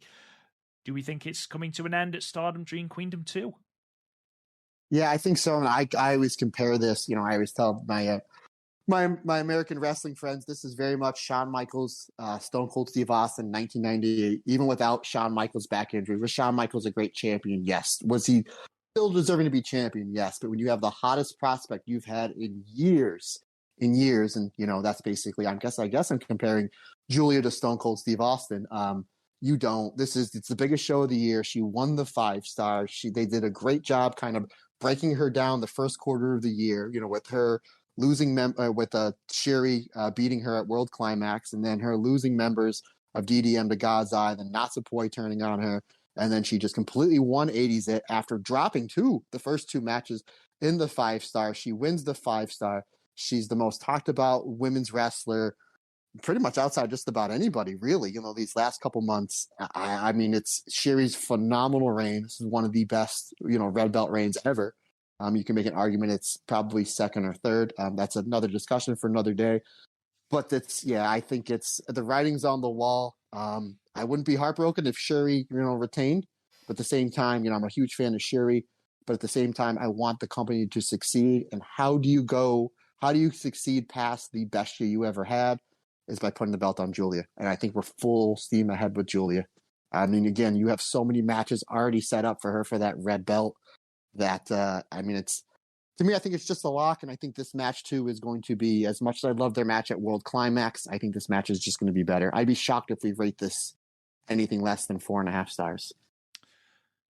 Yeah, completely agree. I feel like there is a feeling of this being Julia's time. I think everybody knew that at some point Julia will be World of Stardom champion. And I think everybody understands that now is the time. And it's a case of if Julia doesn't dethrone Syuri, who else does? Because, there are very few people that Syuri hasn't already run through in this spectacular World of Stardom championship run. And I think it is Julia's time now to hold that belt. And it wouldn't surprise me if she holds on to it for a year plus. But I agree. I agree. You are going to be hard pressed to find anyone who is going to be disappointed in a long, year plus reign for Julia. My last question as we sort of round off this, because I also think Julia's winning this. Obviously, there are only ever 2 people to hold the World of Stardom belt twice, and that's obviously like Io Shirai and Mayu Iwatani. If Julia wins the belt, that will have been, sorry, just getting a notification on my phone for no reason. That will be 15 champions. Julia will be the 15th World of Stardom champion. Do you think Syuri gets another shot at the red belt? Do you think she becomes a 2-time champion? Would you like to see her a 2-time champion down the road? Or do you think, much like the other 13 champions, it's a one and done? I don't think it's a one and done because you never know. You never know if somebody's going to get hurt. You don't know if something's going to pivot. You don't know what's going to happen. I don't think that anybody expected what's going to Mina Shirakawa. Again, I wouldn't be shocked if she wins the white belt. Sometimes you kind of have to pivot from certain things on who has the hot hand. I think the next 2-time champion is going to be Utami. I think that, but at the same time, I don't think they already know where they're going to go past Julia. Again, you have coming off the matches she didn't win at the 5-star, Momo. She's never beaten Mayu. You can heat up Starlight Kid. The Natsupoi thing is there. The Tam thing you can always run back. She lost to Mirai. She lost to Suzu Suzuki. Anybody else that they bring in. So you already have 7 or 8 solid opponents lined up for Julia. So I don't think they have that far ahead. I wouldn't be shocked in a year or 2 if you see Syuri champion again, but I think the next 2-time champion is going to be Utami. So That's my pick, sir. So I actually have a few questions for you, but what's your thought on your own question? I don't know, because the reason I say that is because I don't think when Syuri took to the ring against Utami in Tokyo, at the Tokyo Dream Cinderella show, I don't think there was ever any intention of running another match between the two. But because of how good that match was and how lightning was caught in a bottle and how much of a buzz it caused around Stardom, they just capitalized on it. I don't think there was ever any, and then obviously you had Julia's big injury in the 5-star as well. I'd have been surprised if the initial plan was to have Syuri be the one to dethrone Utami.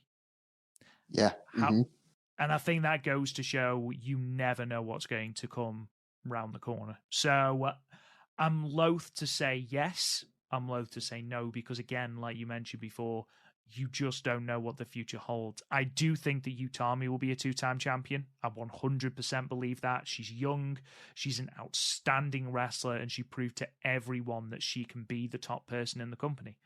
The only sort of misgiving I have about maybe Syuri doing it again is that she's already 33. So, if you... I understand that. I hate that whole thing. Look at Minoru Suzuki. You know what I mean? 100%. I hate that. Well, they're 33, 34. But I understand what you're saying, but I don't like that train of thought. It's not because I don't think she can go. That is not where I'm going with that. It is a case of, will she want to continue wrestling? Or does she want to... I don't look at it that way. Okay. No. Come on, man. It's Syuri. She could wrestle until she's 50. No. I'm not saying that. I thought maybe because a lot of you look at like the brass of Stardom, they like the younger wrestlers. And you always hear people saying once they hit 35, 36, they kind of were looking for the next thing. And I understand that. But at the same time, if you can go and you can sell tickets, I don't care if you're 19 or 90, Yeah, 100%. 100%. But, on the flip side of that, she's already had a career in MMA. She's had a career in wrestling now as well. She's been the top champion. She is 33. Will she want to go, and she might be married? We don't know. But does she want to go and have kids? Does she want to carry on wrestling? Does she want to do, all these things that come into it as well? I'd love to see Syuri as a 2-time champion, a 3-time champion. She's awesome. She's a fantastic wrestler. But it'll be intriguing to see if that will be the case. Yes, sir. Yeah, we shall see. So I have not 1, not 2, but 3 questions for you, sir. Hit me. Are you ready? Ooh, all the way over from America to England. I'm hitting them, folks.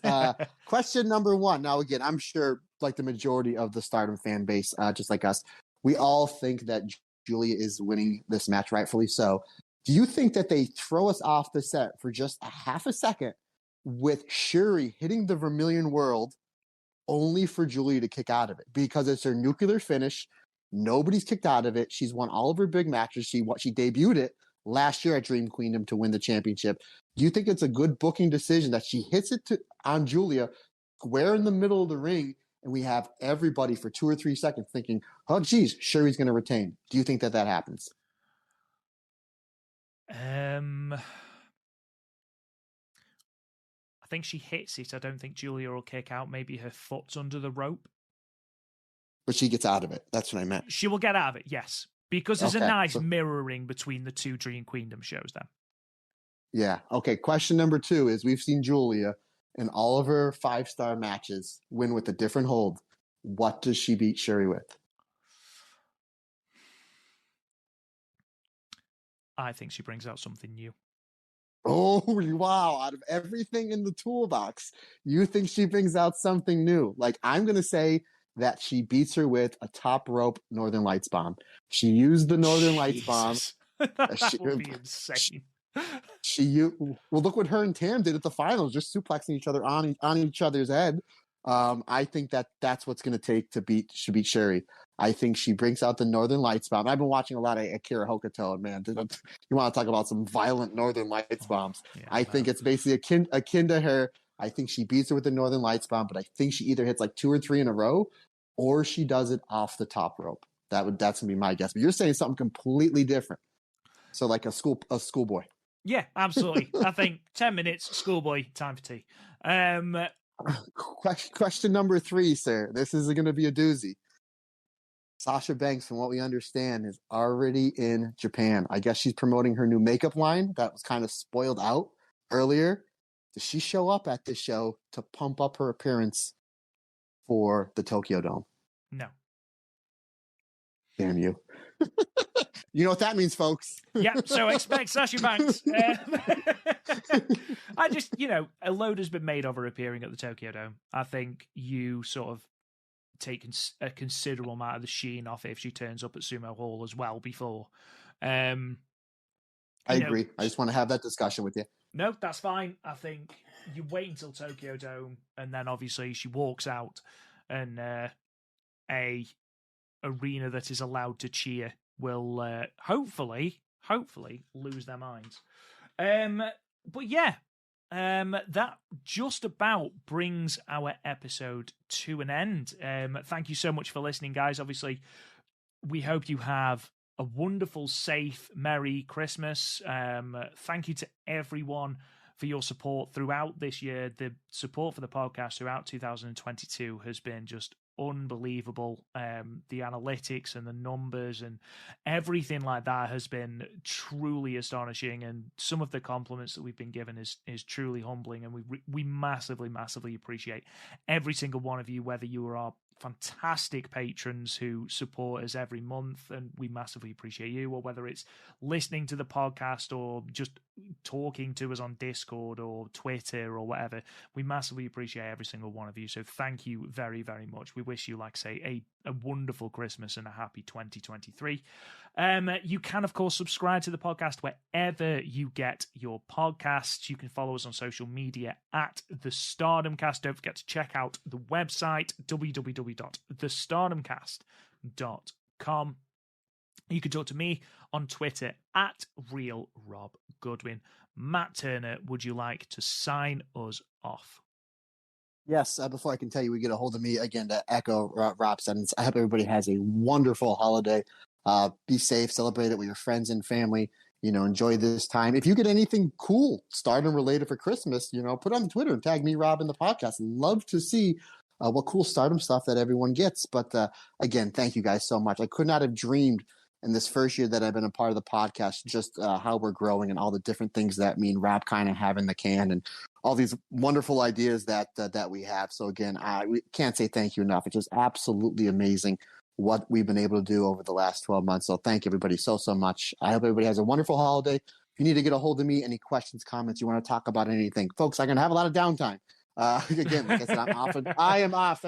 I work hurt, sick, tired, whatever, so I can hoard my days for this time. I love holiday season. I love being able to kind of relax a little bit. So if you guys need to get a hold of me, any questions, comments, the best way to get a hold of me is on Twitter and or the Instagram. Just DM me, Matt Turner OF.